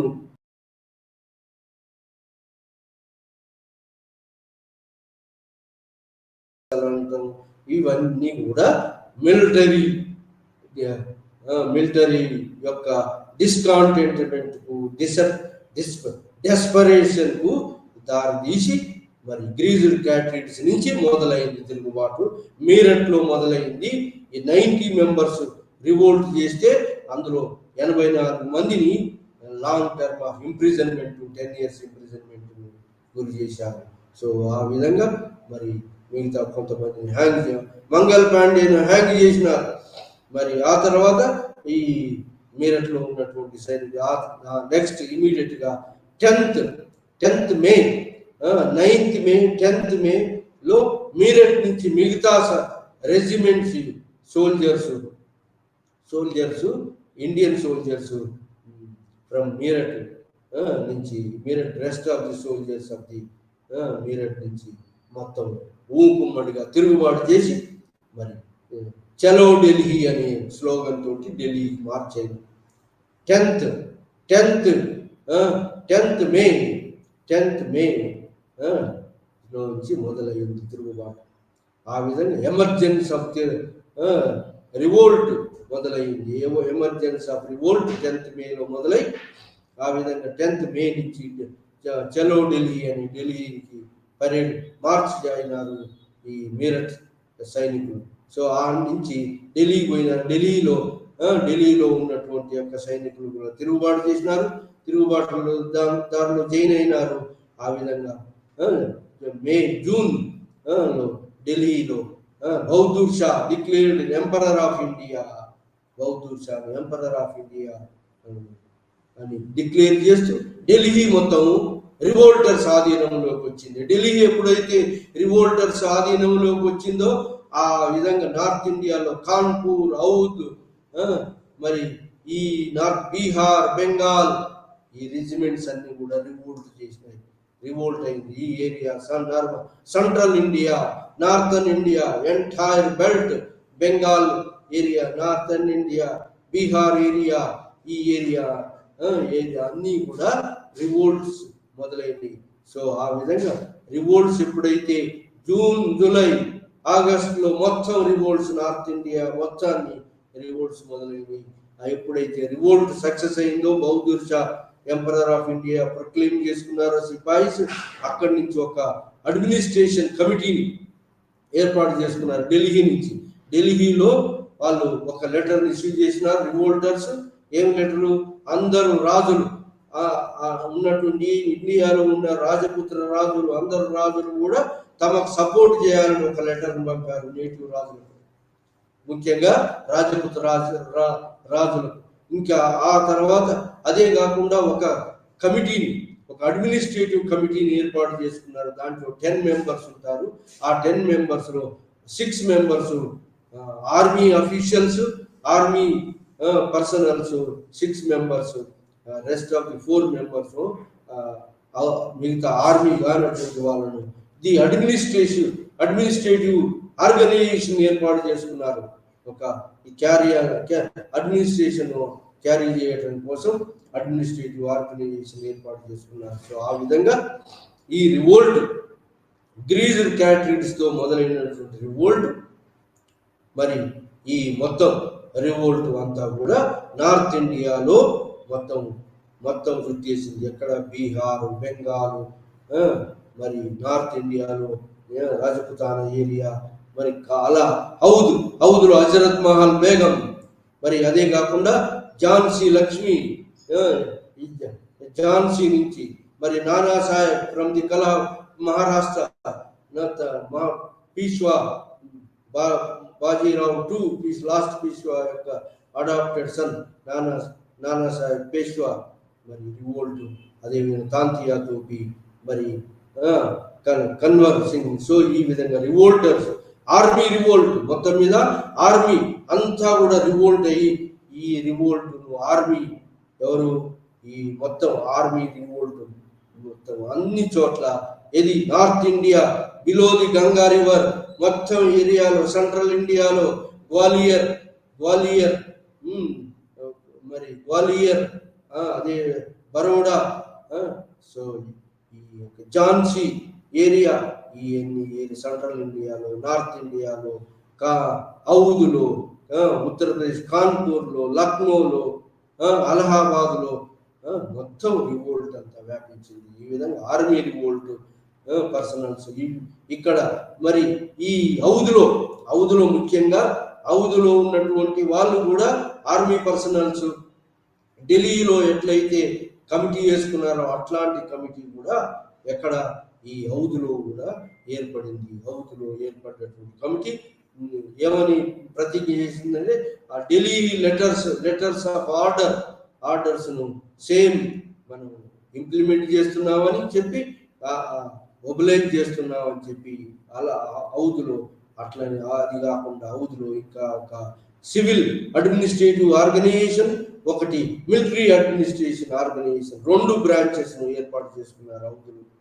సో ఆ విధంగా మరి రివోల్ట్ ఔదులో లక్నోలో సో ఔదు మాల్ అడ్మినిస్ట్రేషన్ అని చెప్పి హజరత్ మహల్ బేగంను అతని ఒక స్మాల్ అంటే మైనర్ సన్ కాదని ఆ ఏరియాను వశపరుచుకున్నారు కాబట్టి కలోనియల్ అడ్మినిస్ట్రేషన్ తీసుకున్నారు కాబట్టి అక్కడ బ్రహ్మాండమైన తిరుగుబాటు జరిగింది. సో ఆ విధంగా సివియర్ తిరుగుబాటు అక్కడ జరిగింది, ఎక్కడ ఔదులో. సో అది మరి ఈ విధంగా ఆర్మీ మొత్తం కూడా రివోల్ట్ అయ్యింది.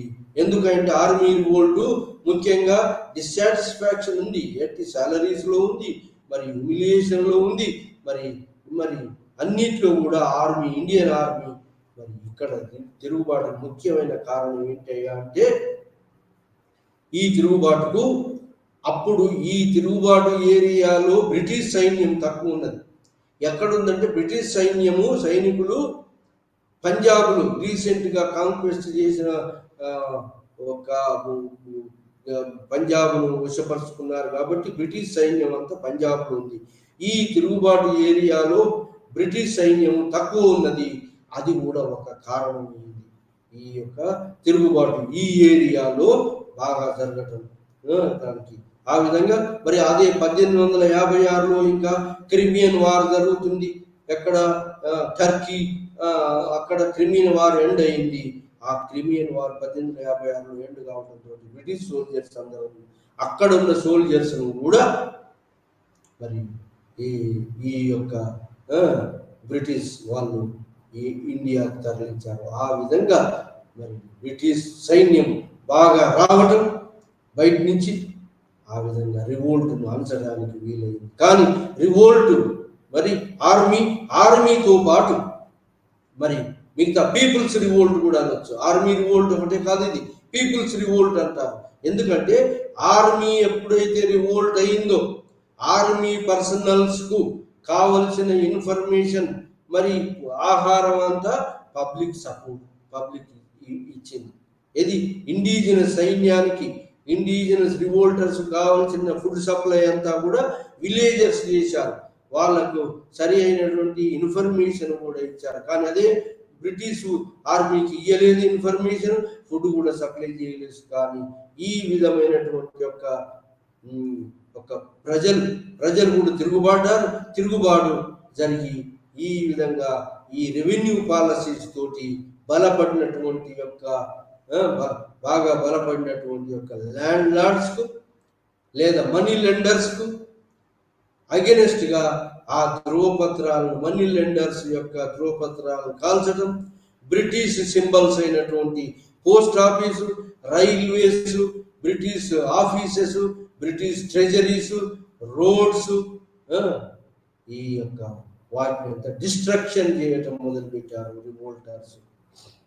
సో ఈ విధంగా బ్రిటిష్ సైన్యాన్ని కదలకుండా, మూవ్మెంట్ను కాకుండా చేయటం కోసం బ్రిటిష్ ట్రెజరీని ఎక్స్ప్లెయిన్ చేయటం, బ్రిటిష్ పోలీస్ స్టేషన్ స్థానాలను కొల్లగొట్టి తుపాకులను తీసుకోవటం, ఈ విధంగా పీపుల్స్ రివోల్ట్ కూడా మొదలైంది.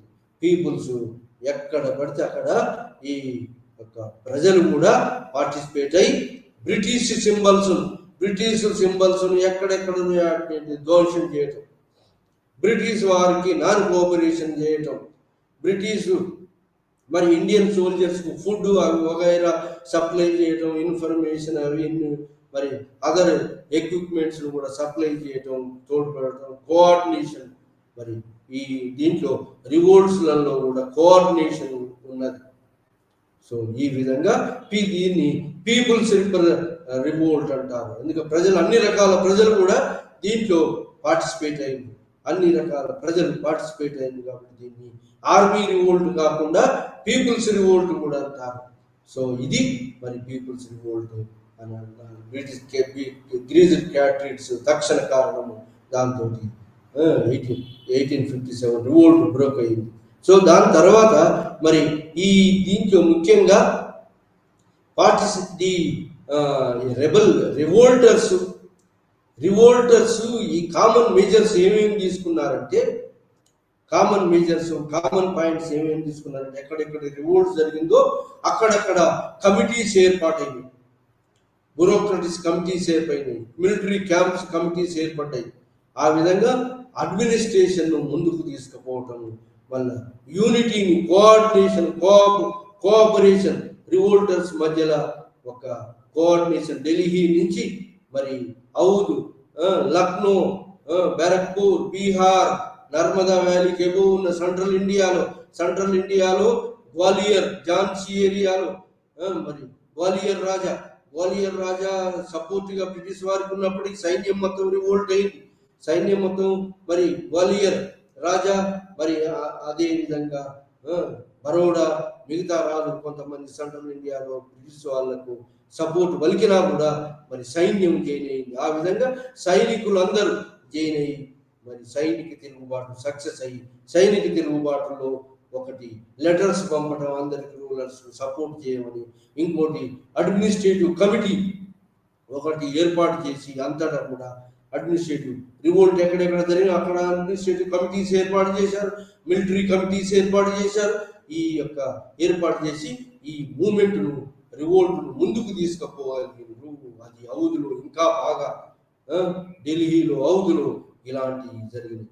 సో ఆ విధంగా మరి రివోల్టర్స్ మరి ఈ యొక్క కామన్ ఎజెండా, కోఆర్డినేషన్, కోఆపరేషన్, మరి ఈ యొక్క అడ్మినిస్ట్రేటివ్ కమిటీస్, మిలిటరీ కమిటీస్ ఏర్పాటు చేసి మరి మొత్తం సెంట్రల్ ఇండియా, నార్త్ ఇండియా మొత్తం, బీహార్, బెంగాల్, కాన్పూర్, లక్నో, అలహాబాద్, బరక్పూర్, సో ఏరియాలో మొత్తం రివోల్ట్ జరిగింది. సో ఇలా రివోల్ట్స్ జరిగి కామన్ ఎజెండా తోటి, కామన్ సో కోఆర్డినేషన్ కమిటీ తోటి చపాతీలు పంచడం కూడా జరిగింది. చపాతీలు ఏంటంటే మరి కోఆర్డినేషన్, కోఆపరేషన్, ప్రీ రివోల్ట్స్, ముందు రివోల్ట్స్ జరుగుతుంది అని ఒక సిగ్నల్స్ గా చపాతీస్ డిస్ట్రిబ్యూట్ చేయటం.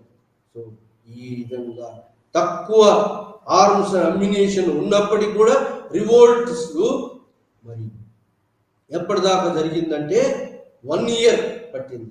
ఈ ఔదులో, ఔద్ నవాబ్, ఢిల్లీ, మరి ఔద్, లక్నో ఈ అన్నిటిని వశపరచుకోవడం కోసము 1 year, 1857లో మే, జూన్లో మొదలైన revolt June, July, August, September ప్రీక్ స్టేజ్ పోయింది. September, October, November, December, January, February. So 1958 దాకా, 58 జూన్ దాకా రివోల్ట్స్ కంటిన్యూ అయినాయి.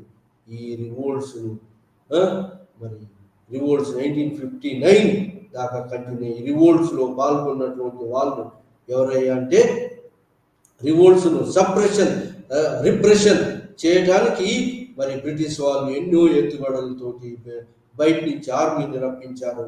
మరి ఎన్నో ఎత్తుగడలు వేసి మరి సప్రెషన్ తోటి రివోల్ట్ను అంచగలిగారు. అంచడానికి ఎన్ని రోజులు పట్టిందంటే, దాదాపు 1 year పట్టింది.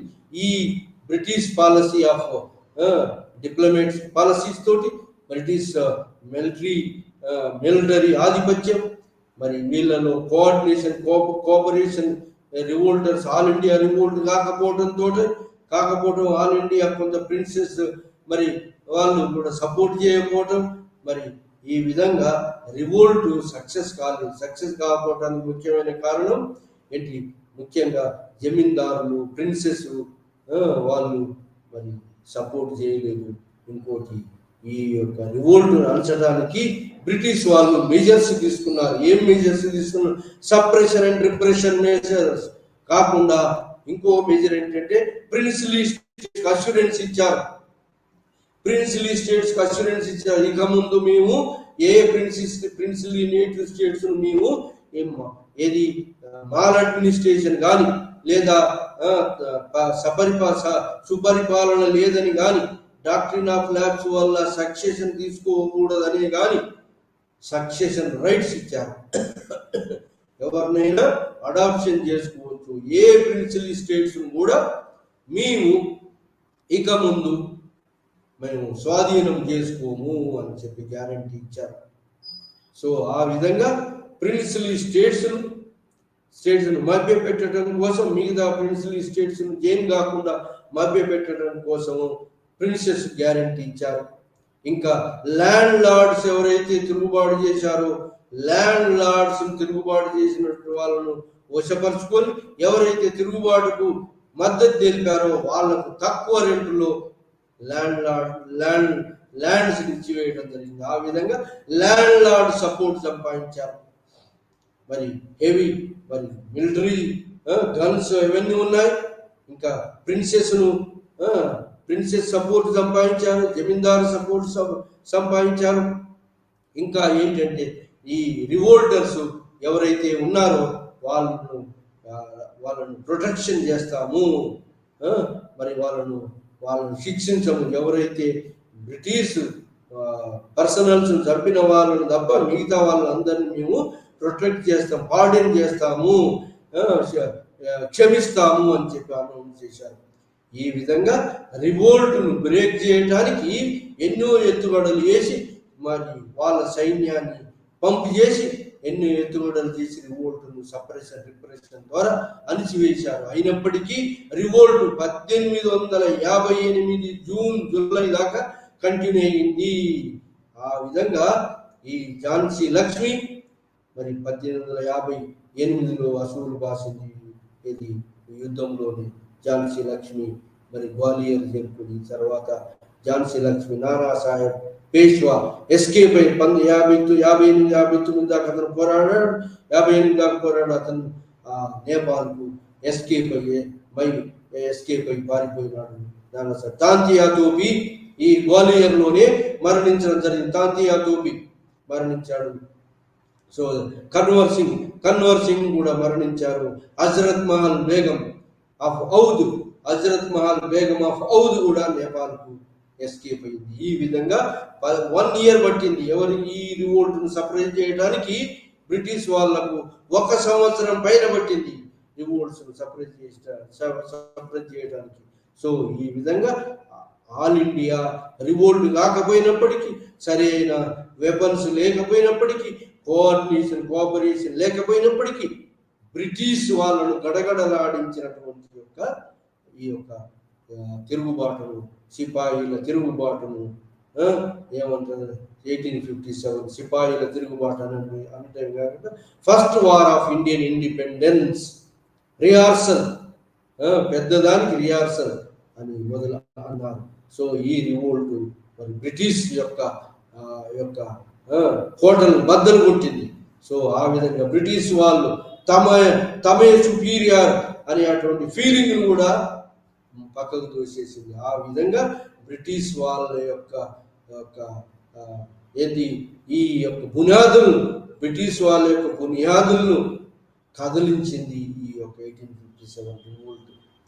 ఈ విధంగా 1857 రివోల్ట్ తర్వాత మరి ఆఫ్టర్ మాత్ ఆఫ్ 1857 రివోల్ట్లో వాళ్ళు ఏంటి అంటే మరి బ్రిటిష్ వాళ్ళు పాలసీస్ చేంజ్ చేసుకున్నారు. ఏం పాలసీస్ బ్రిటిష్ వాళ్ళు చేంజ్ చేసుకున్నటువంటి ఆఫ్టర్ మాత్ రివోల్ట్ బ్రిటిష్ వాళ్ళు చేంజ్ చేసుకున్నారంటే ఈస్ట్ ఇండియా కంపెనీ రూల్ పోయి క్వీన్ విక్టోరియా ప్రొక్లమేషన్ తోటి ఏంటి బ్రిటిష్ పార్లమెంట్ రూల్ డైరెక్ట్ గా ఇండియాకి తీసుకొచ్చారు. British parliament east India company ఈ యొక్క బ్రిటిష్ పార్లమెంట్ యొక్క సహకారం లేకుండా ఈ పెద్ద రివోల్ట్ అణిచివేయలేకపోయి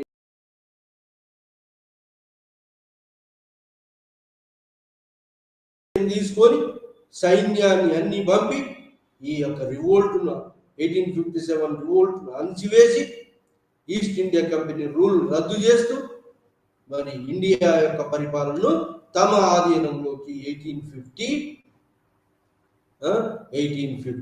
యాక్ట్ ద్వారా బ్రిటిష్ పార్లమెంట్ రూల్ ఎస్టాబ్లిష్ చేసింది. ఎస్టాబ్లిష్ చేస్తూ ఏమేమి అష్యూరెన్స్ చేసిందంటే రూల్ ఆఫ్ లా, అందరూ కూడా అందరినీ కూడా ఇండియన్స్ కూడా సమంగా అన్ని ఉద్యోగాలలో చేర్చుకుంటాము. ఇండియన్స్ కూడా రూల్ ఆఫ్ లా ప్రకారంగా అందరినీ సమానమైనటువంటి ట్రీట్మెంట్ ఇస్తాము, అన్నిట్లో ఉద్యోగాలలో అన్నిట్లో చేర్చుకుంటాము అని చెప్పి అష్యూరెన్స్ ఇవ్వటం ఒకటి. ఇంకోటి ప్రిన్స్లీ స్టేట్స్ కు అష్యూరెన్స్ ఇచ్చింది, ఇక ముందు ఎట్లాంటి టెరిటరీస్ ను మేము భూభాగాలను ఆక్రమించాం. ఇండియాలో ప్రిన్సులు, రాజులు, రాజకుమారులు వాళ్ళు వారసులను అడాప్ట్ చేసుకోవచ్చు, సక్సెషన్ రైట్స్ ఇస్తున్నాము.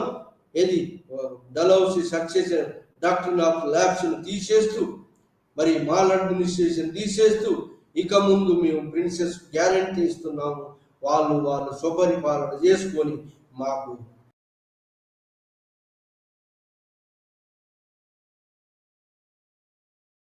గద్దెలకి ఏ యొక్క ముప్పు లేదు అని చెప్పి ప్రకటించారు.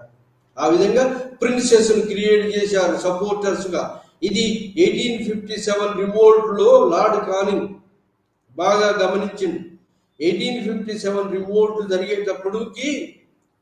జరిగేటప్పుడు హైదరాబాద్ నవాబ్, గ్వాలియర్ నవాబ్, మరి గ్వాలియర్ రాజాస్, ప్రిన్స్లీ రాజాస్, బరోడా రాజాస్, కొన్ని మలబార్ దక్షిణ ప్రాంతం, మలబార్ అంటే తమిళనాడులో, సౌత్ ఇండియాలో, మరి నార్త్ ఇండియాలో, కొన్ని చోట ఈస్ట్ ఇండియాలో, మరి వెస్ట్ ఇండియాలో, నార్త్ వెస్టర్న్ ఇండియాలో ఉన్న తిరుగుబాట్లను అణచడానికి ఆ నేటివ్ రూలర్స్ సపోర్ట్ చేసినారు.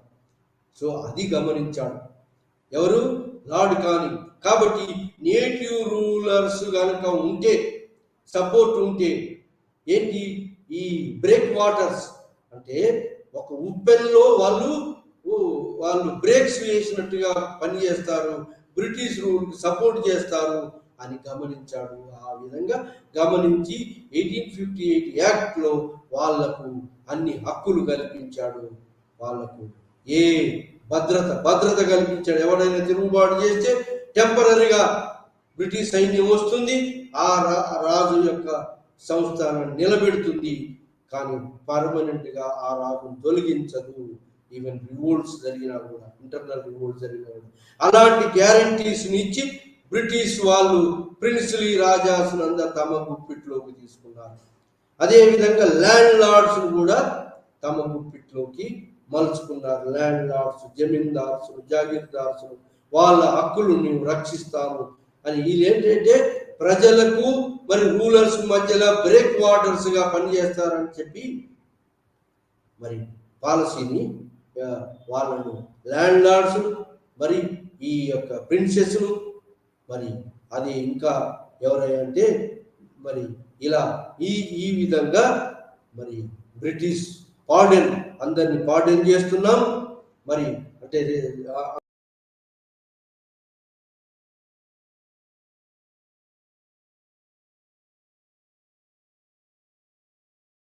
ఆగస్టు వరకు లొంగిపోతారో వాళ్ళందరినీ కూడా మేము శిక్ష నుంచి తప్పిస్తాము, క్షమిస్తాము అని సైనికులను తమ వైపు మలుపుకోవటం జరిగింది. ఆ విధంగా మరి అందరూ కూడా ఈక్వాలిటీగా ఎడ్యుకేషన్ మెరిట్ మీద ఉద్యోగాలు ఇస్తామని చెప్పి ఇండియాను ప్రొక్లమేషన్ యాక్ట్ ద్వారా ప్రకటించి బ్రిటిష్ పార్లమెంట్ రూల్ ఎస్టాబ్లిష్ చేశారు. ఆ విధంగా మెయిన్ పాలసీ ఏంటి అంటే, after separation of the revolt British attitude change అయింది. ఆర్మీ పర్సనల్స్ ఎలా ఉండాలి, ఒక రెజిమెంట్ ఉంటే ఇంకొక రెజిమెంట్ దానికి అపోజిట్ రెజిమెంట్ క్రియేట్ చేశారు. ఇంకోటి ఇంగ్లీష్ రెజిమెంట్స్ ఇంక్రీజ్ చేశారు. ఇంగ్లీష్ సైన్యాన్ని మరి ఎక్కువ చేసి కౌంటర్ గా అప్పటికప్పుడే ఇంగ్లీష్ సైన్యం ఇమీడియట్ గా ఎవడైనా ఏ రెజిమెంట్ అనేది తిరుగుబాటు చేస్తే ఆ రెజిమెంట్ మీద ఫైర్ చేయడానికి సిద్ధంగా ఫిరంగి దళాన్ని ఆర్మ్స్ అమ్యునేషన్ అంతా కూడా ఇంగ్లీష్ సోల్జర్స్ చేతిలో ఉంచారు. ఇంకా నేటివ్ సోల్జర్స్ కూడా ఎవరైతే ఈ యొక్క నార్త్ ఇండియా, బీహార్, బెంగాల్, ఉత్తరప్రదేశ్, కాన్పూర్, లక్నో, అలహాబాద్, ఢిల్లీ ఈ ఏరియాలో ఉన్న పర్సనల్స్ ఎవరిని కూడా రిక్రూట్ చేసుకోకుండా వాళ్ళు నాన్ మార్షల్స్ అని డిక్లేర్ చేస్తూ డిస్బాండ్ చేస్తూ ఆ ఏరియాని రిక్రూట్ చేసుకోకుండా recruiting from the Punjab Sikhs Gurkhas ఏ ఏరియా రివోల్ట్ జరగలేదో ఆ ఏరియా నుంచి వాళ్ళు మార్షల్ రేస్ అని పంజాబ్ సిక్స్ను, గూర్ఖాస్ను మరి మిగతా ఏరియా నాన్ రివోల్ట్ ఏరియాల నుంచి మరి సైన్యాన్ని రిక్రూట్ చేసుకున్నారు.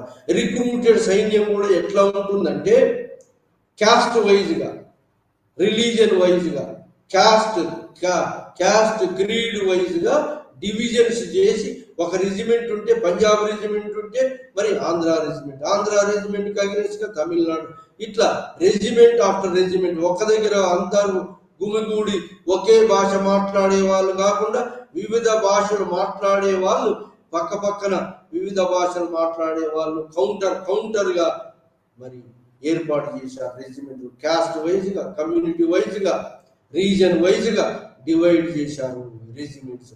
ఇంకా ముఖ్యమైన పాలసీ ఏంటంటే Bahadur Shah declared emperor of India. కాబట్టి ఈ రివోల్ట్ అంతా కూడా ఎక్కువగా ముస్లిం కాన్స్పిరసీ కాబట్టి ఎక్కువ మంది ముస్లింస్ చంపారు. మళ్ళీ రీక్యాప్చరింగ్ ఆఫ్ ది రివోల్ట్ ఏరియాను మనం తిరిగి స్వాధీనం చేసుకునేటప్పుడు ఎక్కువ మంది ముస్లింలు చంపబడ్డారు. అదేవిధంగా రివోల్ట్కు ముఖ్యమైన కారణం ఎవరయ్యా అంటే ముస్లింసే. మొఘల్ ఎంపైర్ను మళ్ళీ రెస్టోర్ చేయాలి అని చెప్పి మరి రెస్టోర్ చేయాలని తిరుగుబాటు చేశారని చెప్పి ఒక ఉద్దేశంతో యాంటీ ముస్లిం పాలసీ అని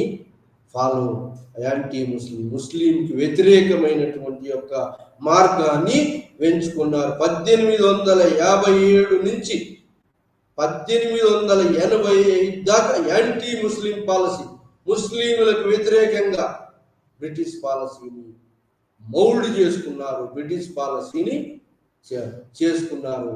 యాంటీ ముస్లిం పాలసీ, ముస్లింలకు వ్యతిరేకంగా ముస్లింలు ఎక్కడ పడితే అక్కడ మరి ఈ అణిచివేసే ఉద్దేశంతో యాంటీ ముస్లిం పాలసీ. ఆ విధంగా రెజిమెంటును, ఆర్మీని, ఇంగ్లీష్ ఆర్మీని, ఫిరంగి దళాన్ని, ఆర్మ్స్ అమ్యునేషన్ దళాన్ని ఇంగ్లీష్ వాళ్ళ చేతిలో, మరి రెజిమెంట్స్ కూడా ఈ సోల్జర్స్ కూడా ఒక పెట్టే బటాలియన్ ఉంటే ఇంకో బటాలియన్ ఇమీడియట్ గా వ్యతిరేకమైన బటాలియన్ పక్కన ఉండేటట్టు మరి ఇలా caste, class, community, region based divide చేసి యాంటీ ముస్లిం పాలసీని ఫాలో అయ్యి మరి ప్రిన్సెస్ ఫేవర్ పాలసీని పెట్టుకొని ల్యాండ్ లార్డ్స్, జమీందార్స్ను తన వైపు తిప్పుకొని ఆ విధంగా 1857 రివోల్ట్ను అణిచివేయడం జరిగింది. కానీ 1857 రివోల్ట్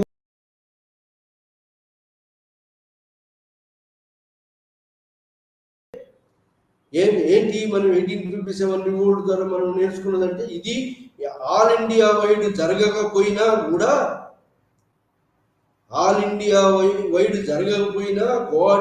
కోఆపరేషన్ లేకపోయినా, మరి సరైన ఆర్మ్స్ అమ్యునేషన్ లేకపోయినా బ్రిటిష్ పరిపాలనను గడగడలాడించి పరిపాలనను మొత్తం సెంట్రల్ ఇండియాలో, నార్త్ ఇండియాలో తమ గుప్పిట్లోకి తీసుకున్నారు. మరి అంటే ఆల్ ఇండియా వైడ్ కనుక మనం ఉద్యమము, తిరుగుబాటు కనుక జరిగినట్టయితే, ఆల్ ఇండియా ఆర్గనైజ్డ్ గా తిరుగుబాటు చేసినట్టయితే బ్రిటిష్ వాళ్ళని ఇమీడియట్ గా ఎల్లగొట్టవచ్చు. బ్రిటిష్ పరిపాలన నుంచి మనం లిబరేషన్ సాధించవచ్చు. ఇంకోటి, ఈ ఆర్మీ రివోల్ట్ ద్వారా కాకుండా నాన్ వైలెంట్ రివోల్ట్ ద్వారా, ఆర్గనైజ్డ్ రివోల్ట్ ద్వారా, ఆల్ ఇండియా రివోల్ట్ ద్వారా మనము సాధించవచ్చు. మిలిటరీ రివోల్ట్ ద్వారా మరి అమ్యునేషన్, ఆర్మ్స్ అన్ని కూడా మరి వాళ్ళకు బ్రిటిష్ వాళ్ళకు ఉన్నాయి. అలాంటి వైలెంట్ తిరుగుబాటు సరి అయింది కాదు. Non violent organised all India తిరుగుబాటు ద్వారా మరి ప్రజలలో అందరూ మాస్ మొబిలైజేషన్ ద్వారా ఈజీగా బ్రిటిష్ రూల్ను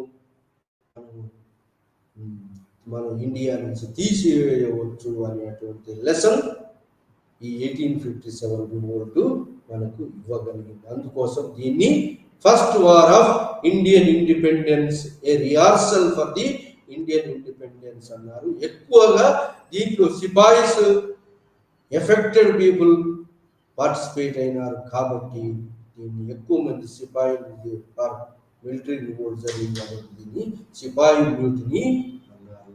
అది ఫస్ట్ వార్ ఆఫ్ ఇండిపెండెన్స్ అన్నారు. అది మనం ఈరోజు revolt of 1857 revolts it's results గురించి మనం తెలుసుకున్నాం.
Good afternoon, everyone.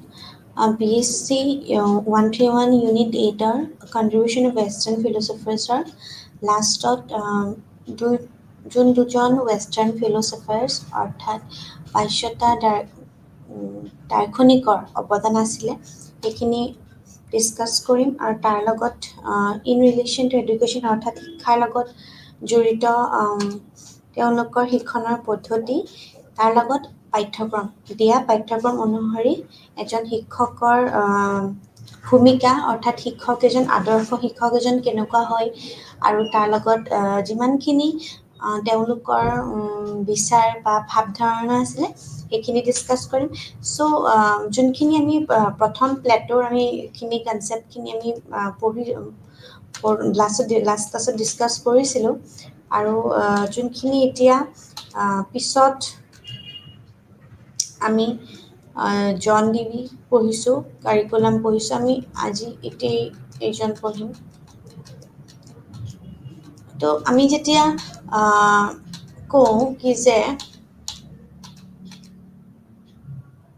ৰুছো জিন জেকিছ ৰুছো সকলোবোৰ ভাল কিয়নো ই প্ৰকৃতিৰ লেখকৰ হাতৰ পৰা আহে কিন্তু মানুহৰ হাতত সকলোবোৰ অৰ্ধপতিত হৈ যায় তো এইষাৰ কথাৰ লগত জড়িত কৰি পেলাই আমি যেতিয়া কওঁ 1812 চনৰ 26 জুনত ইটালীত জিন জাক ৰুছোৰ জন্ম হৈছিলে আৰু প্ৰকৃতিবাদৰ চিন্তাধাৰা এজন তেওঁ বিখ্যাত দাৰ্শনিক আছিলে অৰ্থাৎ নেচাৰেলিষ্ট বুলি আমি কৈছিল নেচাৰেলিজম তো শিক্ষাৰ ওপৰত তেওঁৰ যিমানখিনি ধাৰণাবোৰ তেওঁৰ কিতাপসমূহৰ জৰিয়তে যিমানখিনি স্পষ্টভাৱে বুজি পোৱা গৈছে বুলিও আমি কৈছোঁ যে আমি পঢ়িব পাৰিছোঁ আৰু তেওঁ যিহেতু মহান এজন শিক্ষাবিদ তাৰ লগত তেওঁ এজন মহান দাৰ্শনিকো আছিলে তো তেওঁৰ কেইখনমান বিখ্যাত কিতাপ বা পুস্তক তিনিখন হৈছে কলাৰ বিজ্ঞানৰ প্ৰগতি পুৰুষৰ মাজত হৈছে বৈষম্যৰ উৎপত্তি আৰু বৈষম্যৰ ওপৰত আলোচনা দ্য নিউ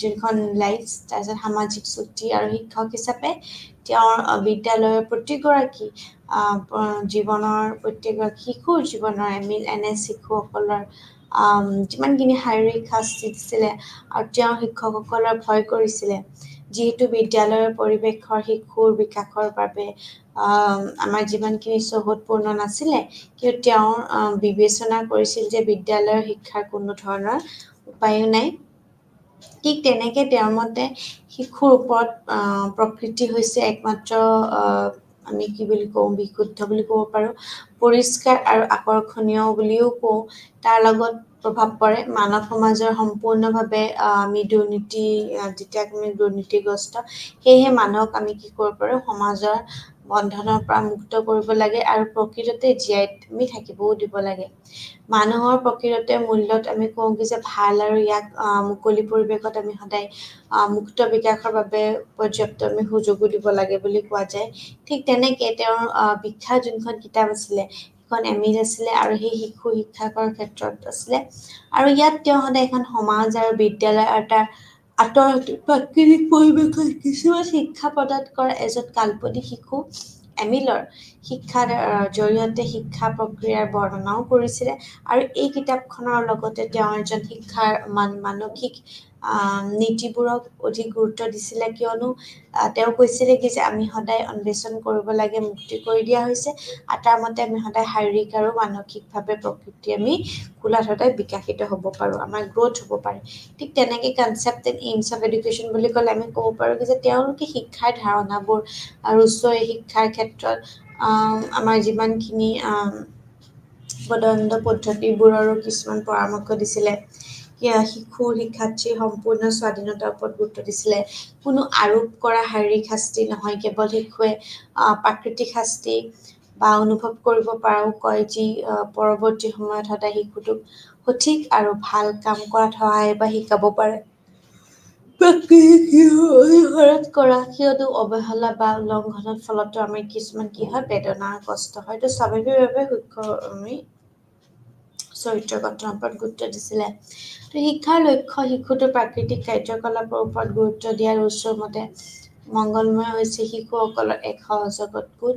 আৰু আমি প্ৰকৃততে পৰা আমাৰ যিমানখিনি সকলোৱে ভাল আৰু শিক্ষাৰ কেন্দ্ৰ হিচাপে আমি শিশুৰ হিচাপে পৰিকল্পনা কৰাটো শিশুক প্ৰকৃতি আৰু আমি কি কৰিব পাৰোঁ যে সামৰ্থ্য মনত ৰাখিব লাগে, কিন্তু তাৰ লগত আমি সৰু এটা প্ৰাপ্তবয়স্কৰো নহয়। ঠিক তেনেকে আমি ক'ব পাৰোঁ যে প্ৰাকৃতিৰ ওপৰত গুৰুত্ব আৰু ৰুছৰ মতে প্ৰকৃতি, মানৱ আৰু শাৰীৰিক যিমানখিনি আমাৰ পৰিৱেশ হৈছে শিক্ষাৰ উৎস, আৰু তাৰ লগত আমি যিমানবোৰ আমাৰ অভিজ্ঞতা লাভ কৰি শিশুটো আমি হৈছে সৰ্বশ্ৰেষ্ঠ শিক্ষা বুলিও আমি ক'ব পাৰোঁ। ঠিক তেনেকেই শিক্ষা হৈছে শিশুৰ বাগিচা, যিহেতু আমি আমাৰ যিমানখিনি আমি যত্ন কৰোঁ পুষ্টিৰ জৰিয়তে বিকশিত হয়, আৰু তাৰ লগত শিক্ষাৰ জৰিয়তে আমাৰ সদায় মানুহৰ বিকাশ হয় বুলিও আমি ক'ব পাৰোঁ। ঠিক তেনেকেই শিশুৱে সদায় তেওঁলোকৰ দুৰ্বলতা, অক্ষমতা, নিৰ্ভৰশীলতা এইখিনি উপলব্ধি কৰিবও লাগিব, আৰু তেওঁলোকৰ কঠোৰ পৰিশ্ৰম আৰু তেওঁলোকৰ প্ৰচেষ্টা এইবোৰ অতিক্ৰমে আমি কৰিব পৰা যায়। ৰুছোৱে কঠোৰ পৰিশ্ৰম জীৱন বিচাৰে, আৰাম বিলাসিকতা দুৰ্বলতাও নহয় বুলি কয়। তাৰ লগতে তেওঁ কৈছিলে যে তেওঁৰ মতে শিশুটোক আমি সদায় প্ৰকৃতি অনুসৰি শিক্ষা প্ৰদান কৰিব লাগে, আৰু শিশুটোৱে সদায় আমাৰ প্ৰকৃতিৰ লগত মিলি পেলাই প্ৰেম বিকশিত কৰিব লাগে বুলিও কয়। কিন্তু প্ৰকৃততে আমাৰ কি হয়, প্ৰেমে শিশুটোৰ আন সকলো অনুভূত আমি বিকাশ কৰাত গুৰুত্ব দিয়ে, আৰু তেওঁৰ লগত প্ৰাকৃতিক শিক্ষক প্ৰকৃতি হিচাপে আমি গণ্য কৰিছিলে, আৰু বিদ্যালয়সমূহতো আমি প্ৰদান কৰা নিয়মবোৰ আমি সদায় কৃত্ৰিমভাৱে শিক্ষাৰ লগত আমি সমালোচনাও তেওঁ কৰিছিলে। যেতিয়া আমি কওঁ curriculum and methods of teaching অৰ্থাৎ পাঠ্যক্ৰমৰ শিক্ষণৰ পদ্ধতি, ৰুছোৱে পৰামৰ্শ দিয়া পাঠ্যক্ৰমৰ শিক্ষাদানৰ পদ্ধতিবোৰ আমি সদায় বিশ্লেষণ কৰিব লাগে বুলি কয়। আৰু এইটোও ক'ব পাৰি যে তেওঁ কিতাপ পঢ়া আৰু কঠোৰ যিমানবোৰ পাঠ্যক্ৰমৰ বিৰোধী আছিলে, আৰু বিশেষকৈ জীৱনৰ প্ৰাৰম্ভিক পৰ্যায়ত তেওঁ কেৱল কৈশোৰৰ পৰ্যায়ত আনুষ্ঠানিক পাঠ্যক্ৰমৰ পৰামৰ্শ দিছিলে। শিশুটোক কিবা এটা কৰি হাতত কাম কৰা আৰু শিকা পদ্ধতিবোৰ তাৰ দ্বাৰা সদায় গুৰুত্ব দিছিলে। আৰু তাৰ লগতে আমি ক'ব পাৰোঁ যে শিক্ষকৰ ভূমিকা, তেওঁৰ মতে শিক্ষক এজন তথ্যৰ যিমানবিলাক উৎস নহয়, কিন্তু শিকাৰ বাবে সদায় অনুপ্ৰেৰক হিচাপে কাম কৰিব লাগে। শিশুসকলক সদায় নিৰ্দেশিত কৰিব নালাগে, কিন্তু নিৰ্দেশনা দিব লাগে। শিক্ষকে শিশুৰ সদায় প্ৰকৃতি বুজিব লাগিব, সেয়েহে তেওঁ সহনশীল হ'ব লাগে, আৰু তেওঁৰ আৱেগ পৰীক্ষা কৰিবলৈ সক্ষম হ'ব লাগে। তেওঁ শিশুটোক তেওঁ সদায় নিয়ন্ত্ৰণ বা ৰখাৰ কথা ভাবিব নালাগে, কিয়নো শিশুটোক সদায় আমি ক'ব পাৰোঁ যে শিকাৰ বাবে সম্পূৰ্ণ স্বাধীনতা দিয়া, আৰু যিমানখিনি স্বাধীনতা প্ৰদান কৰা শিশুটোক শিক্ষকে সদায় সঠিক নিৰ্দেশনা আমি প্ৰদান কৰিব লাগে বুলিও কয়। তাৰ লগতে যিমানখিনি কণ্ট্ৰিবিউশ্যন আছে শিক্ষাৰ লগত জড়িত ৰুছোৰ, তেওঁৰ শৈশৱৰ বৈশিষ্ট্যবোৰ আমি সদায় আমি আৱিষ্কাৰ আৰু আমি চিনাক্ত কৰিছিলে। তেওঁ শিশুৰ শিক্ষাৰ প্ৰতিষ্ঠাপক পদক্ষেপ হিচাপেও শিশুক মনোবিজ্ঞানৰ ভিতৰত প্ৰশিক্ষতা কৰিছিলে। ইয়াৰ ফলত যিমানখিনি শিশুকেন্দ্ৰিক শিক্ষা হয়, আমি কওঁ যে বৰ্তমান আমাৰ শিশুকেন্দ্ৰিক শিক্ষা হয়, তেওঁৰ লগতে আধুনিক শৈক্ষিক মনোবিজ্ঞানিকো যিমানখিনি আমাৰ আগশাৰীত আছিলে। আৰু তেওঁৰ লগতে তেওঁ এইটোও কৈছিলে যে শিশু হিচাপে আমি কেতিয়াও সদায় গণ্য কৰিব লাগে যুৱৰ যিমান প্ৰাপ্তবয়স্ক হিচাপে নহয়, আমি মেচিয়ৰ মেন হিচাপে নহয়, বাট এজ এ চাইল্ড। সেয়েহে তেওঁলোকক সদায় শিক্ষা প্ৰদান কৰাৰ পদ্ধতি পৃথক হ'ব লাগে বুলি কয়। তেওঁ কৈছিল যে শিশুসকলক কোনো সহায় বা নিৰ্দেশনা অবিহনে আমি সদায় সমাধান কৰিব সমস্যা দিব লাগে বুলিও কয়। সেয়েহে পৰিৱেশ অন্বেষণ কৰি পেলাই আমি তেওঁলোকে সদায় নিজে সত্যবোৰ বিচাৰি আমি উলিয়াবও দিব লাগে। ঠিক তেনেদৰে তেওঁ মুক্ত আৰু ইতিবাচক অনুশাসনৰ ভেটি স্থাপন কৰিছিলে, যোনটো আমি নিগেটিভ এডুকেশ্যন বুলি কওঁ। ঠিক তেনেকে তেওঁ কৈছিল শিশুটোক প্ৰকৃতিৰ মুক্তভাৱে চলাচল কৰিবলৈ দিয়ে, যিমানবোৰ ব্যক্তিগত অভিজ্ঞতা আছে তাৰ পৰা আমাৰ দৈনন্দিন জীৱনৰ কাৰ্যকলাপত প্ৰকৃততে আমি অংশগ্ৰহণ জৰিয়তে আমি সদায় শিকিব লাগে। তেওঁ শাস্তিৰ ভয়ত শিশুটোৰ মূল আৰু প্ৰাকৃতিক কৌতূহল আৰু বৃদ্ধি ধ্বংস কৰা শাস্তিক আমি সদায় গৰিহণা দিছিলে। তেওঁ আৰু তেওঁৰ লগতে তেওঁ শিশুসকলৰ ওপৰত এটা কঠোৰ অনুশাসনতা প্ৰৱৰ্তনৰ বিৰুদ্ধে আছিলে। তেওঁ কৈছিলে শিশুসকলক আমি কেতিয়াও মাৰপিট বা অত্যাচাৰ কৰি লাভ নাই। তেওঁ সদায় প্লেৱে পদ্ধতিৰ ওপৰত গুৰুত্ব দিছিলে, মানে যোনটো আমি খেলা ধূলাৰ মাজেৰে যোনখিনি কথা আমি শিকো, ব্যৱহাৰিক কাম, আত্মশিক্ষণ পদ্ধতি বা আত্ম অভিজ্ঞতাৰ যিমান জৰিয়তে শিকা, পৰ্যবেক্ষণ কৰা, অনুসন্ধান আৰু পৰীক্ষামূলক পদ্ধতি কৰি শিকা, হিউৰিষ্টিক পদ্ধতি কৰি শিকোৱাত প্ৰকৃততে আমাৰ বস্তুৰ প্ৰদৰ্শন, শিশুসকলৰ তেওঁলোকৰ নিজৰ সৃষ্টিশীল উপহাৰে তেওঁলোকৰ সদায় আমি কাম কৰিবলৈ সম্পূৰ্ণ স্বাধীনতা প্ৰদান কৰিব লাগে। আৰু তাৰ লগত আমাৰ যিমানখিনি পক্ষপাতি তেওঁলোকৰ যি কৰি আছে, আমি সদায় যাতে আমি হস্তক্ষেপ তাৰ লগত নকৰে। ঠিক তেনেকেই নিগেটিভ এডুকেশ্যন সদায় উচ্চ ইতিবাচক শিক্ষাৰ তুলনাত তেওঁ নেতিবাচক শিক্ষাৰ ওপৰত গুৰুত্ব আৰোপ কৰিছিলে, কিয়নো আনুষ্ঠানিক আৰু কঠোৰ শিক্ষাই কৃত্ৰিম পৰিৱেশত আমাৰ সদায় যথেষ্টখিনি আমাক তথ্য আৰু আমাক নিৰ্দেশনা দিয়ে, প্ৰদান কৰে প্ৰাপ্তবয়স্ক ভূমিকাৰ বাবে কৰিবলৈ সদায় চেষ্টা কৰে। নেতিবাচক শিক্ষা কোনো সম্পৰ্কৰ নিয়ন্ত্ৰণ প্ৰণালী অবিহনে আমি কেতিয়াও নকৰোঁ। তাৰ লগত আমি ইয়াত শিশুৱে তাৰ প্ৰকৃতি আৰু তাৰ নিজৰ যিমানখিনি গতি থাকে এই প্ৰকাৰৰ যিকোনো তেওঁৰ বা তাইৰ সকলো অনুভূত আমি কি কৰিব পাৰোঁ, স্বাভাৱিকভাৱে বিকশিত হয়। নেতিবাচক শিক্ষাৰ বা সপক্ষে সদায় ৰুচুৱে কিছুমান গুৰুত্বপূৰ্ণ আৰোপ কৰিছিলে। তাৰ মাজত কেইটামান হৈছে কিতাপৰ জৰিয়তে আমি কোনো ধৰণৰ শিক্ষা নাপাওঁ বুলি কৈছিলে, আৰু ঠিক তেনেকেই বৰঞ্চ আমি প্ৰকৃতিৰ পৰাহে পাওঁ, কোনো আমাৰ সময় সঞ্চয় নহয়। শিশুটোক আমি সদায় প্ৰকৃতিত জীয়াই থাকিবলৈ পৰ্যাপ্ত সময় প্ৰদান কৰিব লাগে। মানে আমি যদি ডে টু ডে লাইফত আমি কামো কৰি আছোঁ বা ভিতৰতো আছোঁ, ঠিক তাৰ মাজতে আমি খেলা ধূলা কৰিবলৈও সময় দিব লাগে। কোনো অভ্যাস গঠন নাই শিশুসকলৰ বাবে, কোনো আমাৰ মানে অভ্যাস নাই, আৰু শিশুসকলৰ বাবে কোনো ধৰণৰ সামাজিক শিক্ষা নাই, যিহেতু সেই সময়ত উচ্চ শ্ৰেণীৰ সমাজত দুৰ্নীতিগ্ৰস্ত আছিলে। কোনো ধৰণৰ প্ৰত্যেক নৈতিক শিক্ষা নাই, কোনো কঠোৰ আৰু আনুষ্ঠানিক অনুশাসনো নাই, আৰু কোনো পৰম্পৰাগত শিক্ষা পদ্ধতিও নাই। ঠিক তেনেকেই আমি কওঁ যে ওমেন এডুকেশ্যন, যে নাৰী শিক্ষাৰ ওপৰত গুৰুত্ব দিছিল। ৰুচোৱে সদায় পুৰুষ আৰু মহিলাৰ বাবে এক শিক্ষাৰ সদায় পক্ষপাতি নাছিলে, কিয়নো তেওঁ বিশ্বাস কৰিছিলে যে তেওঁলোকৰ দায়িত্ববোৰ সদায় প্ৰকৃততে সম্পূৰ্ণ বেলেগ হয়। আমি যদি যিমান দায়িত্ববোৰ চাওঁ বেলেগ থাকে, যেনেকে সদায় চ'ল মেম্বাৰ অৰ্থাৎ family father, he is ultimately the income holder বা মানে আৰ্নিং হোল্ডাৰ। ঠিক তেনেকেই আমি ক'ব পাৰোঁ যে তেওঁলোকৰ দায়িত্ব প্ৰকৃততে সম্পূৰ্ণ আছিল, আৰু তেওঁৰ এইটোও কৈছিল যে মহিলাসকলে সেৱা কৰিবলৈ জন্মগ্ৰহণ কৰে আৰু পুৰুষসকলে উপভোগ কৰিবলৈ সদায় জন্মগ্ৰহণ কৰে। আৰু তেওঁৰ লগত মহিলাসকলৰ ভূমিকা হৈছে শিশুক ডাঙৰ দীঘল কৰি তোলা, আৰু তাৰ লগত মহিলাসকলৰ ভূমিকা বিভিন্ন ধৰণৰ, যেনেকে প্ৰাপ্তবয়স্ক হিচাপে আমি ডাঙৰ কৰাত হোৱাত সহায় কৰে, তেওঁলোকৰ জীৱনৰ আৰামদায়ক আৰু গ্ৰহণযোগ্য কৰাৰ বাবে পৰামৰ্শ প্ৰদান কৰে। সেয়েহে মহিলাসকলক সদায় আমি উচ্চ শিক্ষা প্ৰদান কৰাৰ পৰিৱৰ্তে তেওঁলোকক আমি বিভিন্ন ধৰণৰ ধৰ্ম, চিলাই, এম্ব্ৰইডাৰী বা বিভিন্ন ধৰণৰ এনেকুৱা ধৰণৰ আমি শিক্ষা শিকোৱাটো উচিত হয়। তেওঁহঁতেও ভাবিছিল যে তেওঁলোকৰ মহিলাসকলৰ বাবে নৈতিক আৰু ধৰ্মীয় শিক্ষাৰ পোষকতা কৰিছিলে। এইটো বিতৰ্কৰ এটা অংশ হ'ব পাৰে বুলি কয়, আৰু ঠিক তেওঁ তেনেকুৱা ধৰণৰকে লাহে লাহে আমাৰ যিমানখিনি কাৰিকৰী আৰু আলোকিত সমাজৰ, বৰ্তমানৰ সমাজৰ পৰিপ্ৰেক্ষিতত বুলিও ক'ব পাৰি, আৰু ইয়াক সদায় সমালোচনাৰ প্ৰতিফলনৰ এটা প্ৰয়োজন বুলি কৈছিলে। ঠিক তেনেকে আমি এতিয়া জন ডিবি যদি চাওঁ, জন ডিবিক আমি আধুনিক যুগৰ এজন মহান দাৰ্শনিক, চিন্তাবিদ অৰ্থাৎ শিক্ষাবিদ হিচাপে আমি গণ্য কৰোঁ। ঠিক তেনেকে তেওঁ সদায় আমেৰিকাত আমাৰ যিমানখিনি যুক্তৰাষ্ট্ৰত এজন সৰ্বশ্ৰেষ্ঠ দাৰ্শনিক বুলি ক'ব পাৰোঁ।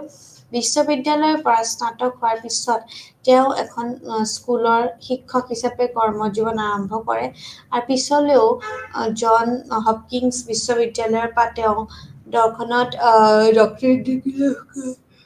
তেওঁ মিচিগান যোনখন বিশ্ববিদ্যালয় আছে শিক্ষকতাৰ কেৰিয়াৰ আৰম্ভ কৰাৰ পিছত তেওঁ চিকাগো বিশ্ববিদ্যালয়ৰ পৰা নতুনকৈ এটা দৰ্শনৰ এটা সৃষ্টি হোৱা দৰ্শন মনোবিজ্ঞান আৰু শিক্ষা বিজ্ঞানৰ বিভাগৰ মুৰব্বী হিচাপে তেওঁ যোগদান কৰিছিলে হেড অফ দি ডিপাৰ্টমেণ্ট হিচাপে তেওঁৰ দৰ্শনৰ মুখ্য হৈছে ব্যৱহাৰ বুলি ক'ব পাৰি আৰু তাৰ লগত তেওঁৰ আধুনিক সময়ত যিমানখিনি আমি প্ৰগতি বা প্ৰগ্ৰেছ প্ৰভাৱশীল চিন্তাবিদসকলৰ মাজত এজন টপ মোষ্ট বা এজন শৈক্ষিক ধাৰণাবোৰৰ আমাৰ যিমানখিনি আমি সামাজিক আমাৰ শৈক্ষিক চিন্তা আছে সেইখিনি লগত অনুশীলন কৰাত আমি সদায় আমি দীৰ্ঘম্যাদী প্ৰভাৱ পেলোৱা বুলিও কয় ঠিক তেনেকেই তেওঁৰ কিছুমান কিতাপৰ কামৰ হৈছে the school and the society এখন আছিলে জন ডিভিৰ the school and the society the child and the curriculum এখনো আছিল জন ডিভিৰ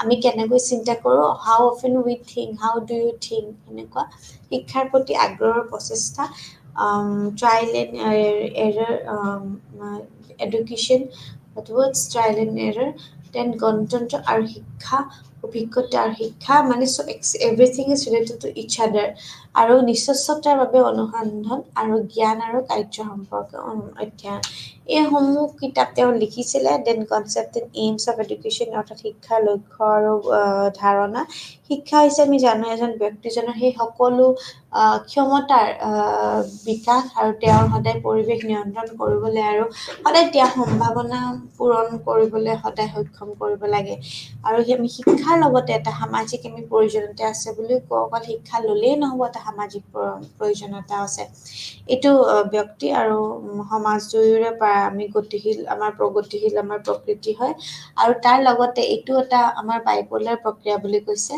আৰু এইটো বাইপলাৰ প্ৰক্ৰিয়া বুলি এইটো কাৰণেই কৈছে বাইপলাৰ আমি যেতিয়া কওঁ বাইপলাৰ মানে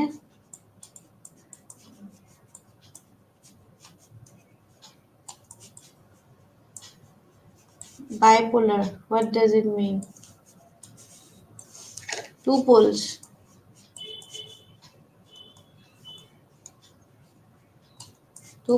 কি হয় student teacher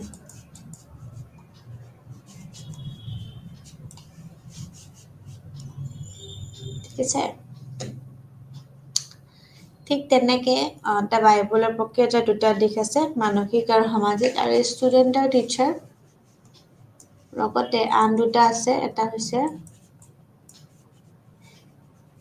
মেণ্টেল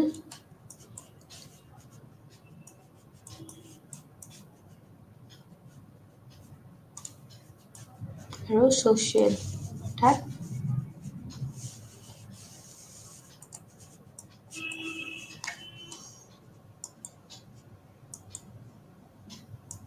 মানসিক বুলি আমি যাক কওঁ মানসিক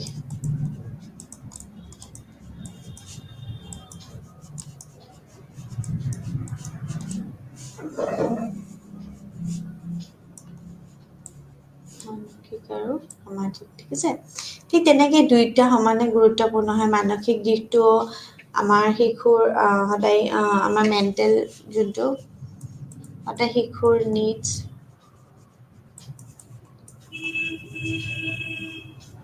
ইণ্টাৰেষ্ট আছে ঠিক আছে আৰু প্ৰতিভা আৰু সামাজিক দিশটো শিশুৰ এইবোৰ যত্ন ল'ব লাগে যিয়ে সদায় জন্ম দিয়ে আৰু ডাঙৰ দীঘল কৰে বুলিও কয় জন্ম দিয়ে আৰু ডাঙৰ দীঘল কৰে ঠিক আছে ঠিক তেনেকৈ জন ডিভিৰ মতে শিক্ষা হৈছে জীৱন আৰু জীৱনৰ বাবে প্ৰস্তুতি নহয় ঠিক তেনেকৈ শিশুৰ শিক্ষাৰ বাবে আৰু ইয়াৰ বিপৰীতে নহয় অৰ্থাৎ শিশু শিক্ষাৰ বাবে এটা কণ্ডিশ্যন আৰু এটা টাবুলাৰ ৰাছ বুলি কৈছে আৰু ইয়াৰ ধৰণৰ কোনো পৰিষ্কাৰ নহয় ঠিক আছে এইমছ অফ এডুকেশ্যন ডিভিৰ মতে এটা অভিজ্ঞতা আৰু কাৰ্যৰ পিছত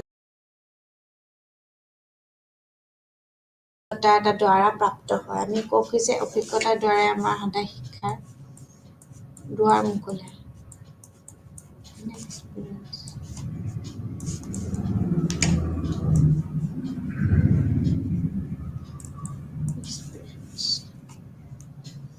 ঠিক আছে যেতিয়া এজন ব্যক্তিয়ে যিকোনো কাম কৰে আৰু ইয়াক সম্পাদন কৰাত প্ৰত্যাহ্বান আৰু অসুবিধাৰ সন্মুখীন হয় তেওঁ এইবোৰ কেনেদৰে অতিক্ৰম কৰিব লাগে সেইটো চিন্তা কৰে ঠিক তেনেকে আমি কওঁ যে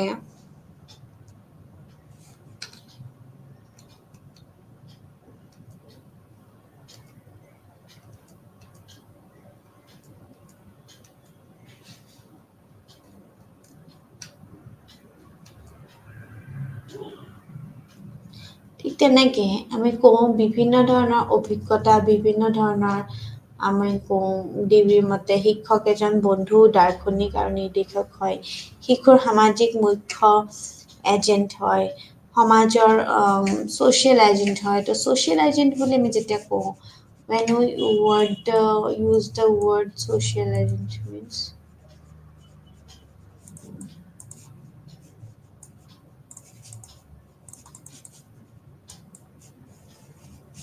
ঠিক আছে আৰু আমি যেতিয়া কওঁ ছ'চিয়েল তেতিয়া আমি কওঁ কি যে ইয়াত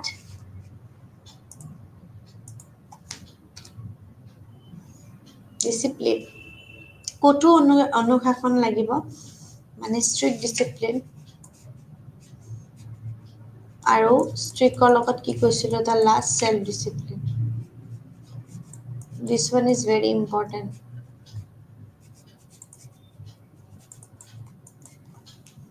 ঠিক আছে ডিউয়ে সামাজিক অনুশাসনৰ গুৰুত্ব দিছিল যি শিশুৰ প্ৰকৃতি হয় কাৰ্য আৰু সামাজিক উত্তৰৰ বাবে ওপৰত আধাৰিত হয় তেওঁৰ মতে অনুশাসন হৈছে সামাজিক কাৰ্যকলাপ বিকশিত কৰিব লাগে আৰু তাৰ বাবে এক মানসিক অৱস্থা যিবোৰ আমি প্ৰয়োজনীয় বুলি কওঁ তেওঁ শিশুসকলৰ ক্ষেত্ৰত এটা ভয় সৃষ্টি কৰিছিল আৰু যিবোৰ প্ৰয়োজনীয়তা তেওঁ শিশুসকলৰ ক্ষেত্ৰত ভয় সৃষ্টি কৰি অনুশাসনৰ কৃত্ৰিম বা আমাৰ অপ্ৰাকৃতিকভাৱে আমি প্ৰৱণতাৰ আমি পক্ষপাতি নহয় কিন্তু তেওঁ ভাবে যে ব্যৱহাৰিকভাৱে আমি সদায় বলপূৰ্বক অনুশাসনাত্মক আমি আত্ম অনুশাসনক আমি গুৰুত্ব দিব লাগে বুলি কয় আত্ম অনুশাসন এতিয়া আমি কওঁ যদি আত্ম অনুশাসন মিন্স এইটো সেলফ ডিসিপ্লিন ঠিক আছে self discipline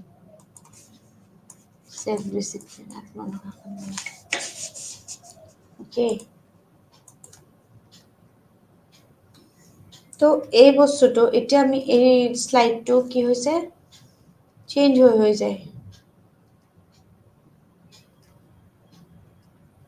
curriculum teaching method and roll of teacher দিছিল আমি শিশুৰ সদায় প্ৰয়োজনীয়তা নিডছ এণ্ড ইণ্টাৰেষ্টৰ ওপৰত আমি গুৰুত্ব দি পেলাই কৰিব লাগে সেইটোতো আমি চবেই জানো ন নিডছ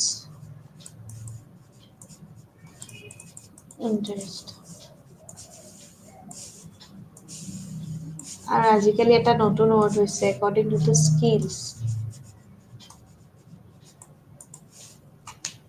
ঠিক আছে তো এই সময় আৰু পৰিস্থিতিৰ প্ৰয়োজন অনুসৰি নিয়মনীয়াভাৱে আমি যিমানখিনি গতিশীল আৰু পৰিৱৰ্তন হ'ব লাগে আমি হৈছোঁ ঠিক তেনেকৈ এইখিনিত আমি সদায় কি কৰিব লাগে আমি গুৰুত্ব দিব লাগে ঠিক তেনেকৈ শিক্ষাৰ প্ৰক্ৰিয়াটো কি ডিউয়ে সদায় তাত্ত্বিক বিষয়ৰ জৰিয়তে নহয় কিন্তু কাৰ্যকলাপৰ জৰিয়তে শিক্ষা প্ৰদান কৰাৰ ওপৰত তেওঁ বহুত বেছি ইম্পৰ্টেঞ্চ দিছিলে আৰু জীৱনত পোৱা বা অভিজ্ঞতাবোৰৰ বিষয় নিৰ্দিষ্ট নহয় গতিকে জ্ঞান কাৰ্যৰ অভিজ্ঞতাৰ সৈতে সম্পৰ্কিত হ'ব লাগে বুলি কয় তাৰ লগত এইটো প্ৰত্যেক অভিজ্ঞতা আৰু সামাজিকভাৱে প্ৰয়োজনীয়তা আমি সদায় পূৰণ অনুসৰি হ'ব লাগে বুলি কয় ঠিক তেনেকে গতিকে ব্যক্তিসকলৰ আমি কম যে গণতন্ত্ৰ ইজনে সিজনৰ লগত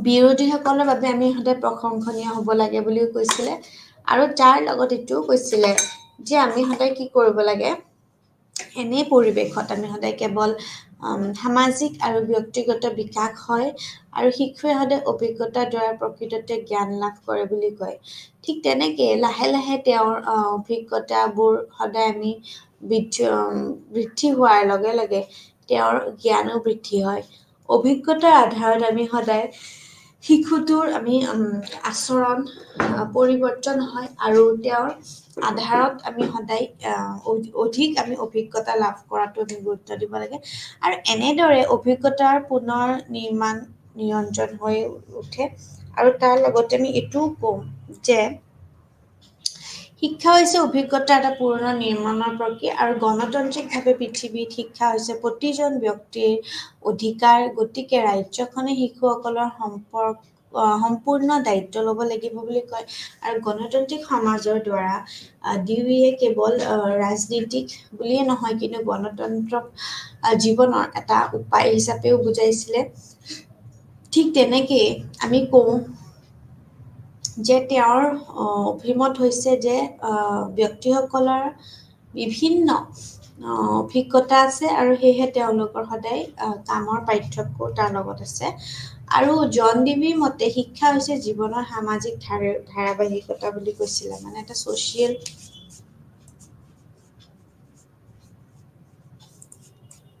চিৰিয়েল মানে ঠিক আছে এটা ছ'চিয়েল চিৰিয়েল বুলি কৈছে সামাজিক ধাৰাবাহিকতা তো তেওঁ স্কুলীয়া শিক্ষা সমাজক দুষ্টতা ধ্বংস কৰাৰ সঁজুলি হিচাপে গণ্য কৰে ঠিক তেনেকে তেওঁ সেই সমাজৰ এটা সৰু ৰূপ হিচাপে গণ্য কৰে য'ত সভ্যতাৰ সৰ্বশ্ৰেষ্ঠ পদ্ধতি আমি উপলব্ধ কৰিব পাৰোঁ আৰু দেৱীৰ মতে তেওঁ এজন ব্যক্তি হৈছে যি আমি সদায় আমাৰ শৰীৰৰ আমাৰ আত্মা যি হৈছে সমাজ আৰু তাৰ লগত আমাৰ সদায় ব্যক্তি আৰু সমাজৰ ইজনে সিজনৰ ওপৰত আমি সদায় নিৰ্ভৰশীল হ'ব লাগে আৰু তাৰ লগত আমি সদায় দুয়োটা আমাৰ কিছুমান আমাৰ বিকাশ আমাৰ প্ৰয়োজন হৈ যায় বুলি কয় ঠিক তেনেকেই আমি কওঁ যে শিক্ষা হৈছে এটা আমি কওঁ কি যে আমাৰ এনেকুৱা ধৰণৰ সমাজৰ এটা অংশ য'ত সমাজত এজন ব্যক্তিৰ বিকাশ হয় সমাজৰ বাস কৰোঁতে সদায় তেওঁৰ সেই বহুতো আমি কি কৰোঁ অভিজ্ঞতা লাভ কৰোঁ experiences date we gain from different aspects of life গতিকে শিশুটোৰ শিক্ষা সমাজৰ জৰিয়তে সদায় হ'ব লাগিব বুলি কয় ঠিক তেনেকেই আচৰণত আমি যিমানখিনি ব্যক্তিগত দক্ষতা অধিক আমাৰ গুৰুত্বপূৰ্ণ হয় আৰু তাৰ লগত শিশুৱে যাতে প্ৰত্যেক আমাৰ অভিজ্ঞতা লাভ কৰে আৰু তাৰ বাবে কৰি আমাৰ শিশুটোক কৰিব লাগিব গুৰুত্বপূৰ্ণ হিচাপে ল'ব লাগিব ঠিক তেনেকে ভৱিষ্যতৰ বিদ্যালয়ৰ জীৱনৰ মাজত দূৰত্বৰ ব্যৱধান কেতিয়াও থাকিব নালাগে তাৰ লগতে বাস্তৱ জীৱনৰ আমাৰ যিমানখিনি অভিজ্ঞতা আছে বিদ্যালয়খনত প্ৰদান কৰিব লাগে বুলি কয় ঠিক তেনেকে শিক্ষাৰ অৰ্থ হৈছে জীৱনৰ দেউৰীৰ মতে শিক্ষা নিজেই জীৱন আৰু জীৱনৰ বাবে প্ৰস্তুতি নহয় বুলি কৈছিলে শিক্ষা হৈছে জীয়াই থকাৰ এক প্ৰক্ৰিয়া আৰু ভৱিষ্যতৰ যিমানখিনি আমাৰ জ্ঞান বা আমাৰ জীৱন যাপনৰ বাবে কেতিয়াও আমাৰ প্ৰস্তুতি নহয় কেৱল অধিক জ্ঞানেই আমাৰ সদায় উপযোগী নহয় জীৱনৰ ব্যৱহাৰ কৰিব লাগে কিছুমান আমাৰ জ্ঞানক অধিক আমি গুৰুত্ব দিব লাগে বুলিও কয় ঠিক তেনেকে এনেদৰে কিছুমান চিন্তা আৰু ধাৰণাৰ লগত প্ৰস্তুত কৰা হয় আৰু এই কাৰ্যবোৰ আমি অধিক সম্পাদন কৰা হয় টিভিয়ে এই চিষ্টেমবোৰ শিক্ষা বুলি কয় তেওঁ কিছুমান কয় লক্ষ্য আছিলে শিক্ষাৰ উদযাপন হিচাপে দৰ্শন যেনেকে ডিউয়ে শিক্ষাক দৰ্শনৰ গতিশীল দিশ বুলি গণ্য নকৰে বৰঞ্চ তেওঁ দৰ্শনক শিক্ষাৰ উদযাপন হিচাপে গণ্য কৰে আৰু তেওঁ কয় যে দৰ্শন হৈছে ইয়াৰ আটাইতকৈ সাধাৰণ পৰ্যায়ৰ এটা শিক্ষাৰ তত্ত্ব ঠিক তেনেকে আমি এইটোৱে ক'ম কি যে জন ডিভি সেই বস্তুখিনিৰ লগত আমি খুব বেছি অৱেৰ এতিয়া আমি নেক্সট পঢ়িম ইমানুৱেল কাণ্ট তো আমাৰ 1724 চনৰ 22 এপ্ৰিলত যেতিয়া জাৰ্মানীৰ আমাৰ এজন মহান জাৰ্মান দাৰ্শনিকৰ ইমানুৱেল কাণ্টৰ জন্ম হৈছিলে তেওঁ লেটিন গ্ৰীক আৰু ধৰ্মতত্ত্ব অধ্যয়ন কৰিছিলে আৰু জাৰ্মান শিক্ষাৰ যিমানখিনি ইতিহাসৰ বিশেষ যিমান জ্ঞান বিশেষজ্ঞ হিচাপে তেওঁৰ অষ্টদশ শতিকাত অষ্টদশ শতিকাতে তেওঁ কি হৈছিলে শিক্ষাগুৰুৰ যুগ বুলি বৰ্ণনা কৰিছিলে। ঠিক তেনেকে শিক্ষাৰ ক্ষেত্ৰত শিক্ষাৰ যিমানখিনি তেওঁৰ যথেষ্টখিনি এটা গুৰুত্বপূৰ্ণ অৱদান আগবঢ়াইছিলে শিক্ষা দৰ্শন বা দৰ্শনত। তেওঁ যেতিয়া লাহে লাহে বিভিন্ন ধৰণৰ বক্তৃতা বা প্ৰদান কৰিছিলে আৰু বিভিন্ন আমি দেখা পাওঁ তেওঁৰ এটা গুৰুত্বপূৰ্ণ অৱদান আছিলে। ইমানুৱেল কান্টে এই ধাৰণাটোৰ ওপৰত আধাৰিত কৰি এটা প্ৰণালী আগবঢ়াইছিলে, বিকশিত কৰিছিল যে বাস্তৱৰ আমাৰ যিমানখিনি প্ৰকৃতি বুজিবলৈ অভিজ্ঞতাৰ প্ৰকৃতি নিয়ন্ত্ৰণ কৰা যুক্তি আৰু আমাৰ যিমানখিনি আমাৰ প্ৰক্ৰিয়াটো আমাৰ কি হৈছিলে কেৱল আমাৰ মানে এনেকুৱা নহয় যে পৰীক্ষা আৰু এইফালে বিশ্লেষণ কৰিব লাগিব, তেনেকুৱা নহয়। তো ঠিক তেনেকে আমাৰ গোটেইখিনি আমি ক'ব পাৰোঁ আমাৰ আদৰ্শবাদে অস্তিত্বৰ আমাৰ সুভোগ দীৰ্ঘদিনৰ লগত অহংকাৰ আছিলে আৰু তাৰ লগত জড়িত তেওঁ ব্যক্তিত্ব কৰিছিল যে সকলো জীৱৰ পৰা কেৱল মানুহক আমি শিক্ষাৰ প্ৰয়োজন দিব লাগে আৰু শিক্ষাৰ ভিতৰত আছে শিশুটো যেনেকে কেঁচুৱা হ'লে আমি কি কৰোঁ ডাঙৰ দীঘল কৰোঁ, লালন পালন কৰোঁ বা আমি খুব বেছি যত্ন কৰোঁ। ঠিক সেই অলপকে ডাঙৰ হ'লেও অনুশাসনৰ নিৰ্দেশনা বুজিবলৈ সক্ষম হ'লে আমি তেতিয়া কি কৰিব লাগিব, লগে লগে আমি ডিচিপ্লিনৰ ট্ৰেইনিং দিব লাগিব, প্ৰশিক্ষণ দিব লাগিব। ঠিক তেনেকে concept and aims of education শিক্ষাৰ লক্ষ্য আৰু ধাৰণা মানুহৰ ক্ষেত্ৰত ইতিমধ্যে যি আছে তাৰ বিকাশ আৰু সেয়াই হৈছে প্ৰাকৃতিকত আমি মংগলময়তা। যি আছে সেইটোতে যেতিয়া আমি কি হওঁ ইতিমধ্যে আমি সেইটোৰ বিকাশৰ ওপৰত গুৰুত্ব দিওঁ আৰু তাৰ লগত শিক্ষাও শিক্ষিততে আমাৰ ব্যক্তিৰ জৰিয়তে সমাজৰ কি হয় যে নিৰন্তৰ উন্নতি আৰু এনেদৰে উন্নত ভৱিষ্যতৰ সদায় এটা নিশ্চিত কৰে। ঠিক তেনেকেই মানুহৰ সকলো প্ৰাকৃতিক বিকশিত কৰাটো হৈছে প্ৰকৃততে শিক্ষা। ঠিক তেনেকে ভাল শিক্ষাই মানুহৰ সদায়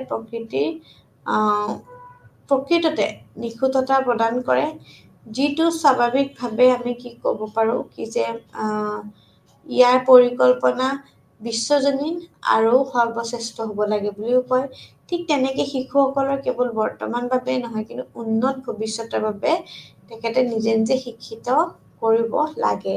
সকলো ব্যক্তিৰ দ্বাৰা নিজৰ আৰু আনৰ মৰ্যাদা বজাই ৰখা, তাৰপিছত তেওঁ কৈছিল যে আনৰ প্ৰতি আমাৰ যিমানখিনি মানদণ্ড তাৰ লগত আমাৰ সন্মানৰ যিমানখিনি আমাৰ অনুভূতি কাম কৰা বয়সৰ পৰাই আমি সদায় শিশুসকলৰ মাজত আমি জাগ্ৰত কৰিব লাগে আৰু এনেকুৱা নহয় কি যে মই এইটো কাম নকৰোঁ সেইটো কাম নকৰোঁ, সেইটো কেতিয়াও কোৱা নাই।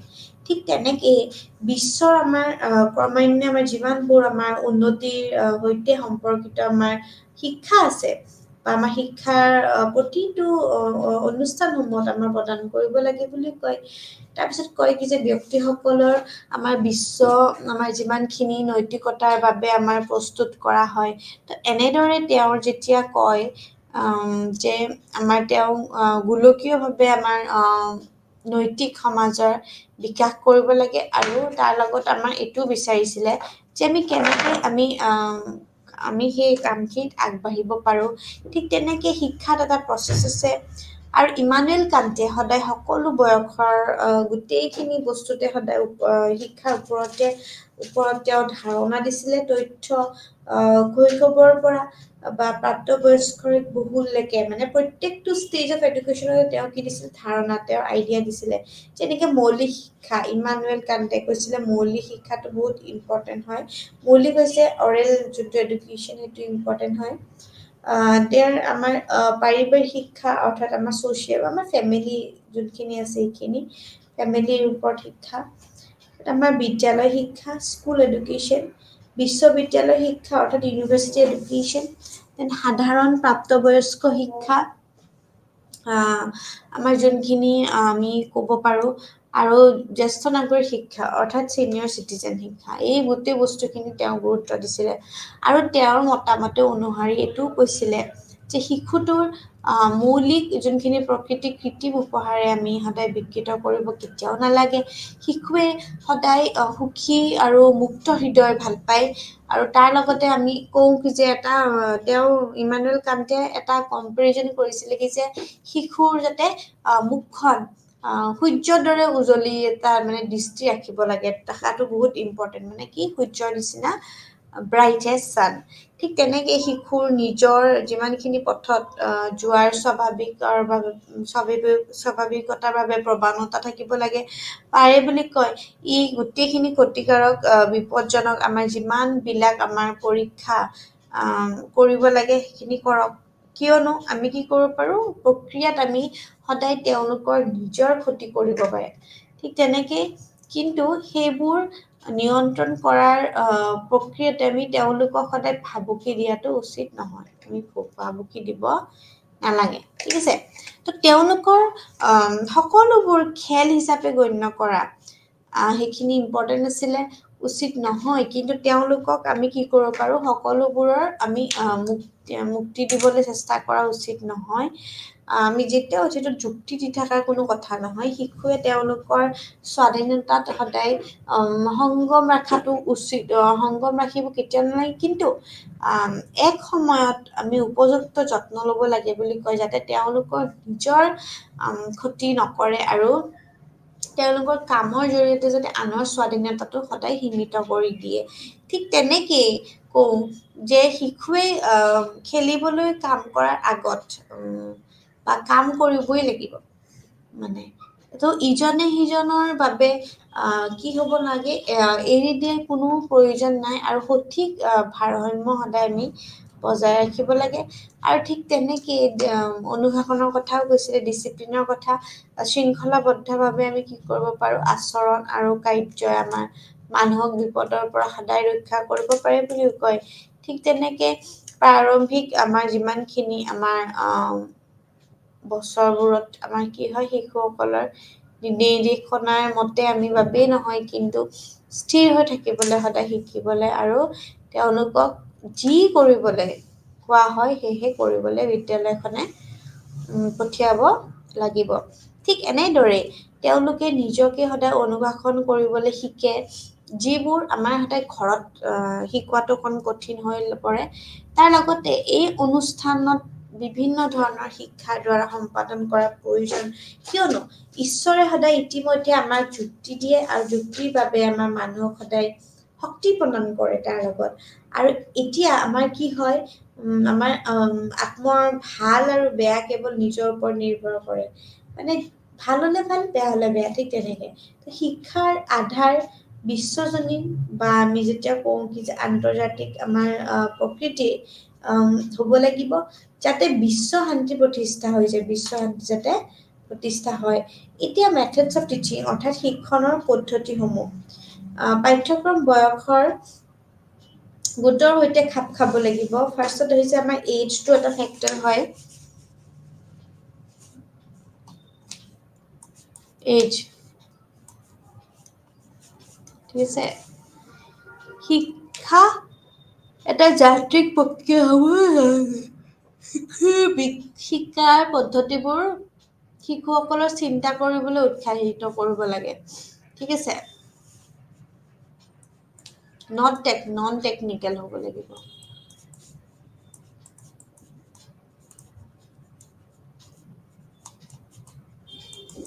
নন টেকনিকেল, ঠিক আছে।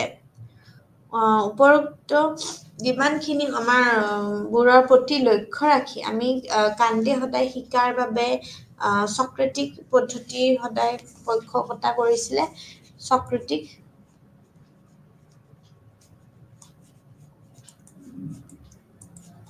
ঠিক আছে, শিশুৱে সেইসকলৰ সহায় অবিহনে কেন্দ্ৰীয় বস্তুবোৰ বুজিব নোৱাৰিব পাৰে। ঠিক আছে,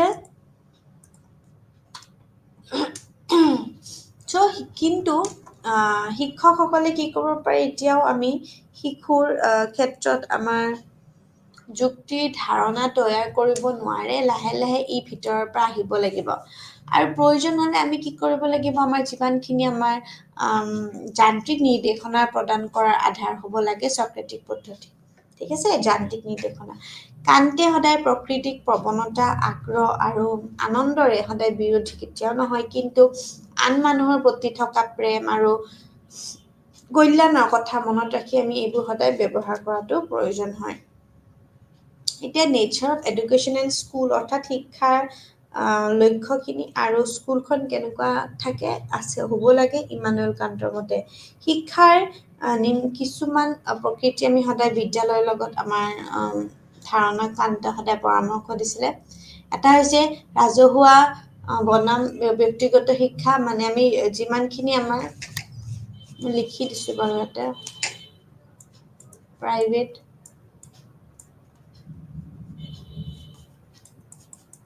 ভাৰ্চেছ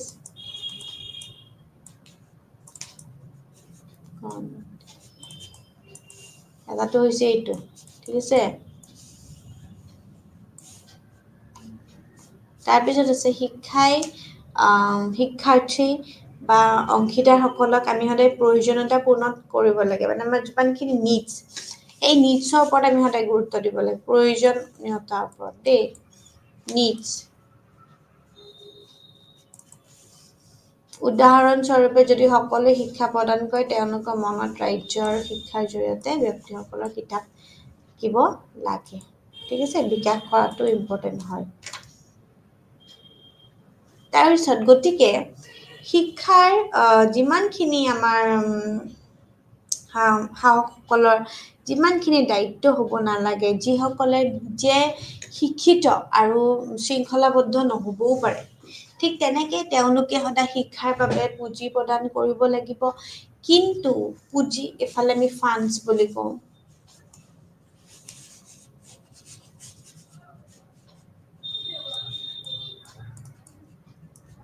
ফাণ্ডছ।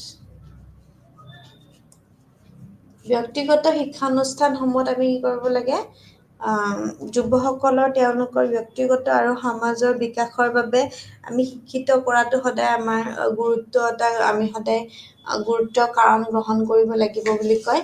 তো ফাণ্ড প্ৰভাইড কৰাটো এটা ইম্পৰ্টেণ্ট হয়। ঠিক আছে,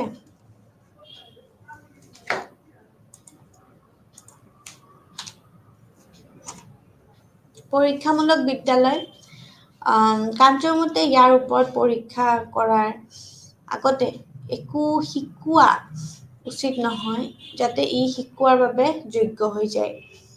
তাৰ লগত এই পৰীক্ষামূলক বিদ্যালয়সমূহৰ বাবে প্ৰয়োজনীয় যিমানখিনি বস্তু লাগে সেইখিনি যাতে আমি দিব পাৰোঁ। আৰু এই বিদ্যালয়বোৰত শিক্ষকসকলে সদায় কি কৰে, তেওঁলোকৰ সমল আৰু শিক্ষাদানৰ পদ্ধতিবোৰ চেষ্টা যেতিয়া কৰে তেতিয়া মুক্ত হ'ব লাগে। আৰু তেওঁলোকে যিটো তেওঁলোকে ভাবে এক নিৰ্দিষ্ট বয়সৰ শিক্ষাৰ্থীৰ ওপৰত আমি সদায় গুৰুত্বভাৱে উপযুক্ত কৰিব লাগে। কেৱল এনেকুৱাই নহয় কি যে এইটো কাৰণে আমি সামগ্ৰীৰ শিক্ষাদানৰ পদ্ধতিবোৰ আমাৰ উপযুক্ত প্ৰচিষ্ঠ কৰিব নোৱাৰোঁ।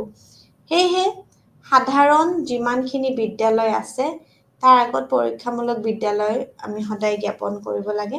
আৰু তেওঁৰ প্ৰতিষ্ঠা কৰা পৰীক্ষামূলক বিদ্যালয়খনৰ নাম আমি সদায় লিখোঁ দেশৈ। ঠিক আছে, দেশো ৰাখিব লাগে। তো এইখিনি কৈছিলে ইমানুৱেল কান্তে। আমি এবাৰ প্লেটৰ এই বস্তুখিনি লাষ্ট আমি পঢ়ি চাওঁ। আমি যেতিয়া ক'ম কি যে আমাৰ কনচেপ্টেড এইমত কৰি পেলাই আমাৰ ইমানুৱেল কান্তেৰ ওচৰত নহয়, প্লেটো এইখিনি থাকি গ'ল। প্লেটো আমি যেতিয়া ক'ম তেতিয়া আমি কওঁ যে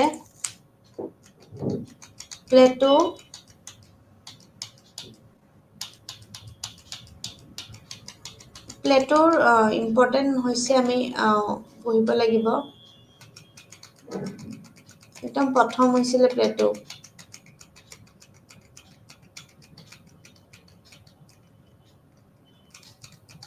প্লেটোৰ যেতিয়া আমি পঢ়িম আমি প্লেটোৰ আমি কি পঢ়িম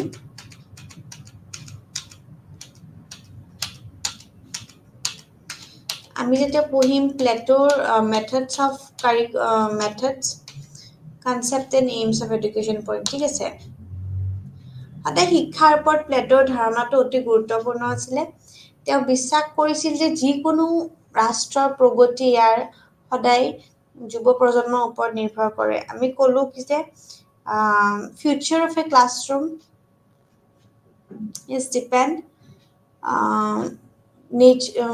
future of the nation depends on the classroom shapes in the classroom এনেকুৱা বুলি ৰবীন্দ্ৰনাথে ফেমাছ এটা ডেফিনিশ্যন দিছিলে ঠিক তেনেদৰে কৈছিল যে যুৱ প্ৰজন্মৰ ওপৰত নিৰ্ভৰ কৰে কি যে ৰাষ্ট্ৰৰ প্ৰগতি বিকাশ কেনেকৈ হ'ব সো ভাল শিক্ষাই আমাৰ সদায় দক্ষ কৰি তুলিব আমাক নাগৰিকসকলক ভাল চৰিত্ৰ প্ৰস্তুত কৰিবলৈ সক্ষম কৰে শিক্ষাৰ দ্বাৰা তেওঁ বুজাইছিলে যে প্ৰশিক্ষণ যাৰ দ্বাৰা নৈতিকতাৰ বিকাশ ভাল অভ্যাসৰ জৰিয়তেও হয় ঠিক তেনেকৈ কৈছিলে প্লেটোৰ ধাৰণাবোৰো আমাৰ বিভিন্ন ধৰণৰ তেওঁৰ দ্বাৰা এখন বিদ্যালয় চেষ্টা আৰু পৰীক্ষা কৰা হৈছিলে যিটো তেওঁ এটা উদ্দেশ্যৰ বাবেহে আমি প্ৰতিষ্ঠা কৰিছিলে এই বিদ্যালয়ৰ আমাৰ যিমানখিনি আমাৰ একাডেমি বুলি আমি ক'ব পাৰোঁ কোৱা হৈছিলে আৰু তেওঁৰ শিক্ষাৰ বাবে পৰীক্ষা কৰা আৰু প্ৰতিষ্ঠিত নীতিত বিশ্বাস কৰিছিলে প্ৰতিষ্ঠিত নীতিত কৰিছিলে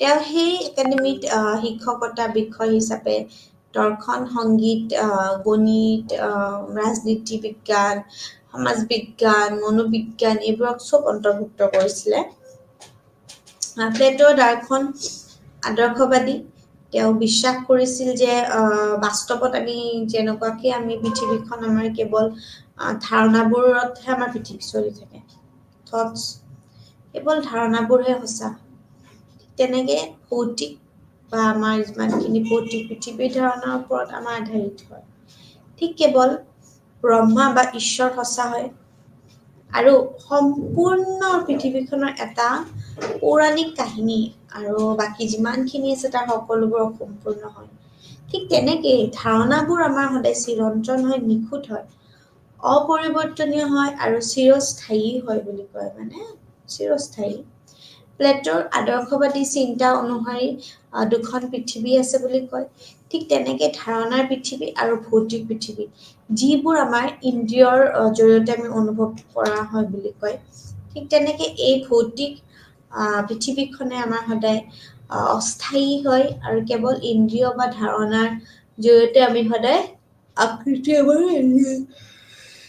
দিয়া যায় ইন্দ্ৰিয়ৰ পৃথিৱীখন আমাৰ সদায় ধ্বংসযোগ্য আৰু সময় আৰু স্থান অনুসৰি আমি বিদ্যমান কৰোঁ তেওঁৰ মতে জ্ঞান আৰু নৈতিকতাৰ আমাৰ দুয়োটাৰ শিক্ষা প্ৰদান কৰিব লাগে শিক্ষা হৈছে সত্য ঈশ্বৰ আৰু সৌন্দৰ্য প্ৰাপ্ত কৰা এটা সঁজুলি অৰ্থাৎ সত্যম শিৱম আৰু সুন্দৰম বুলি যাক কওঁ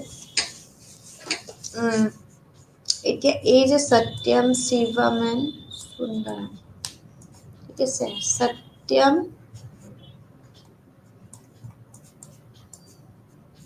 শিৱম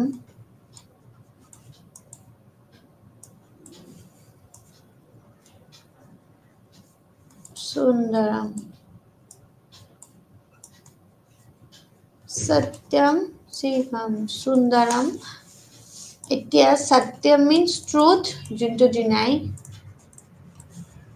শিৱ সুন্দৰ হে ঠিক আছে আৰু শিৱ সুন্দৰ হে সুন্দৰ সত্যম ইজ ট্ৰুথ ঠিক আছে এইটো আমি কি বুলি ক'ব পাৰোঁ আমাৰ এস্থেটিক ভেলুজ আমি যেতিয়া ভেলুজ পঢ়োঁ আমাৰ যেতিয়া মূল্যবোধবোৰ পঢ়োঁ আমি এটা এস্থেটিক পাওঁ এস্থেটিক ৱৰ্ড মানে চাম বিউটি যোনটো এস্থেটিক মানে কিনো এস্থেটিক ভেলু মানে এপ্ৰিচিয়েশ্যন অফ বিউটি ঠিক আছে এপ্ৰিচিয়েশ্যন অফ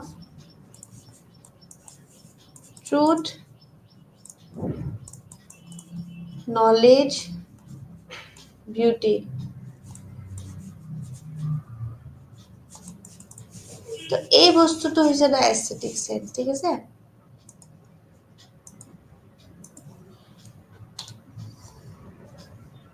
আত্ম উপলব্ধি যাক আমি কওঁ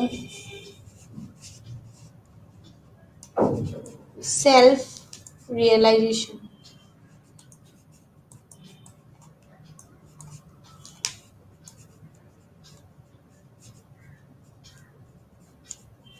সেলফ রিয়েলাইজেশন ঠিক আছে সত্য সৌন্দৰ্য মংগলময় গতি এটা এস্থেটিক ভ্যালুজ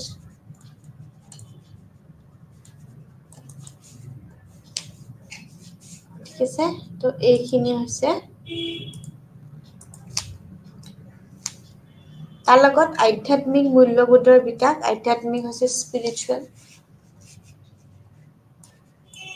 মানে স্পিৰিচুৱেল যাক আমি কওঁ কি যে আমি কিবা বিশ্বাস কৰোঁ নকৰোঁ ভূত প্ৰেত তেওঁ শিক্ষাৰ্থী সকলৰ মাজত সদায় সেই মানসিক আৰু নৈতিক বৈশিষ্ট্যৰ সৈতে আধ্যাত্মিক যিমানসমূহ বৈশিষ্ট্য আছে এই বিকাশৰ প্ৰয়োজনীয়তাৰ ওপৰত কিন্তু গুৰুত্ব আৰোপ কৰিছিলে প্লেটই তো স্পিৰিচুৱেলিটিৰ ওপৰত কিন্তু বিশ্বাস কৰিছিল ঠিক আছে বিশ্বাস তো ঠিক তেনেকুৱা ধৰণৰ আমি কওঁ কি যে ব্যক্তিৰ বিকাশৰ বাবে শিক্ষাৰ জৰিয়তে শিক্ষাৰ্থীসকলৰ একত্ৰিত বিকাশ কৰিব লাগে আৰু ভাল অভ্যাস আৰু চৰিত্ৰ বিকাশো আমি কৰিব লাগে এতিয়া আমি যেতিয়া কওঁ ভাল অভ্যাস মানে এইটো পইণ্টত আকৌ কি বুজাইছে এইটো পইণ্ট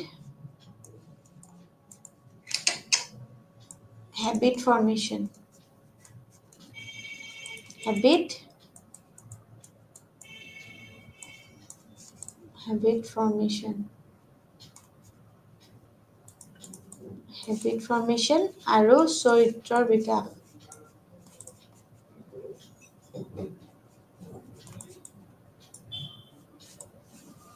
character formation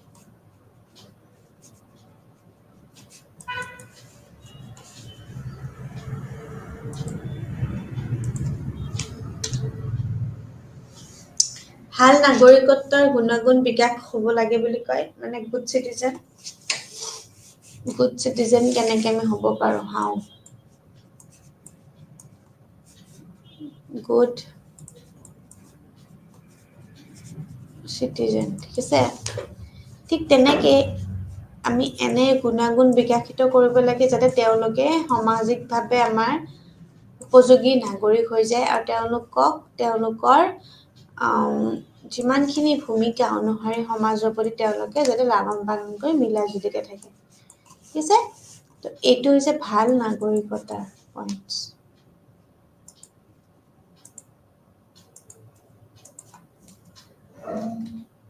দেন বিবাদ যিমানখিনি নিয়ন্ত্ৰণ কৰা হয়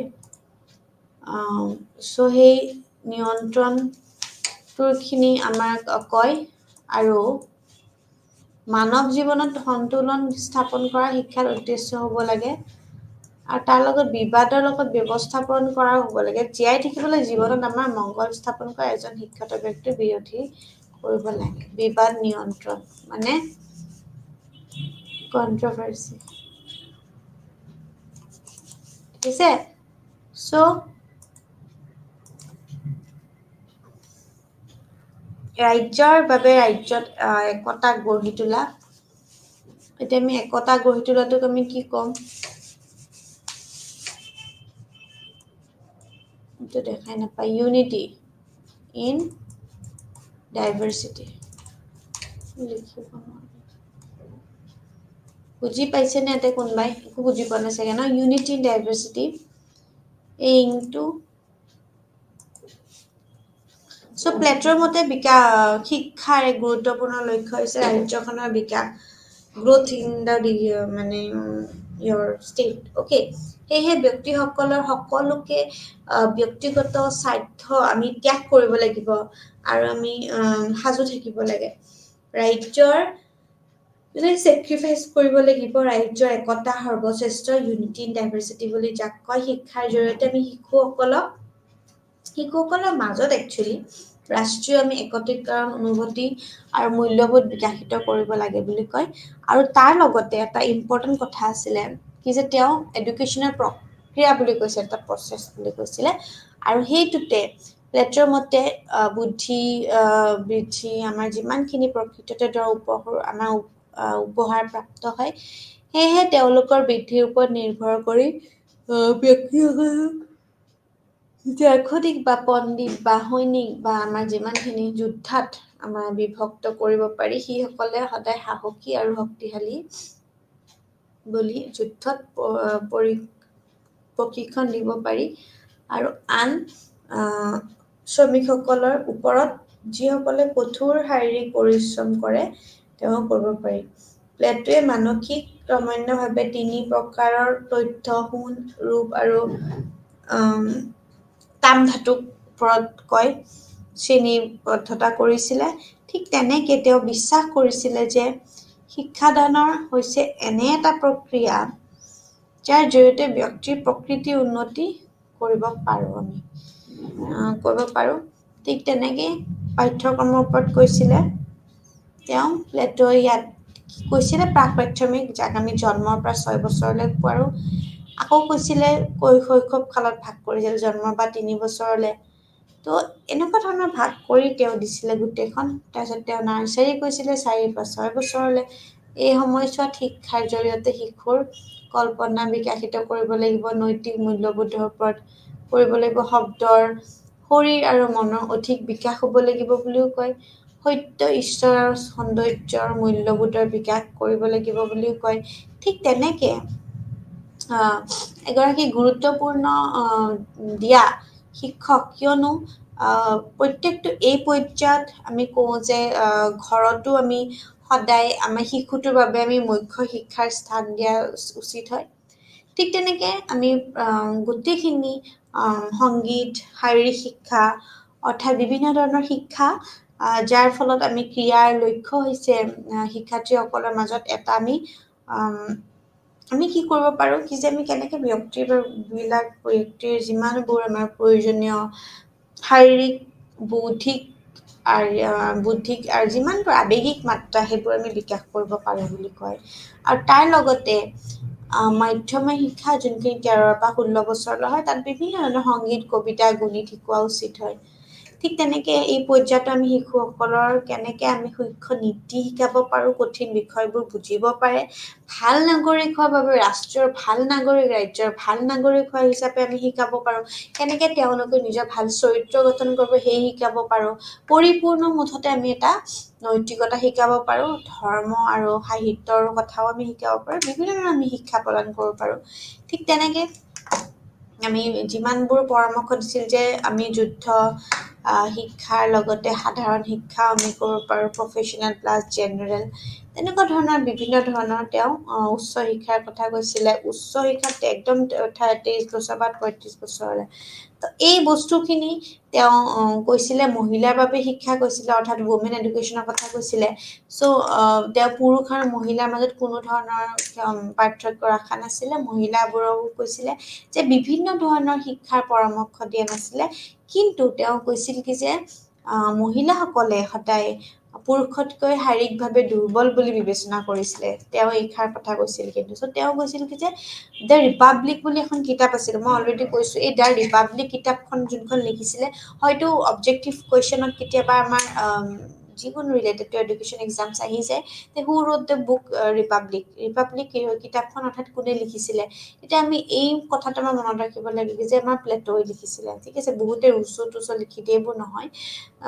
ৰুচোই লিখিছিল, বেলেগ কিতাপ লিখিছিল, যোনখিনি মই অলৰেডি ডিছকাছ কৰিছোঁ।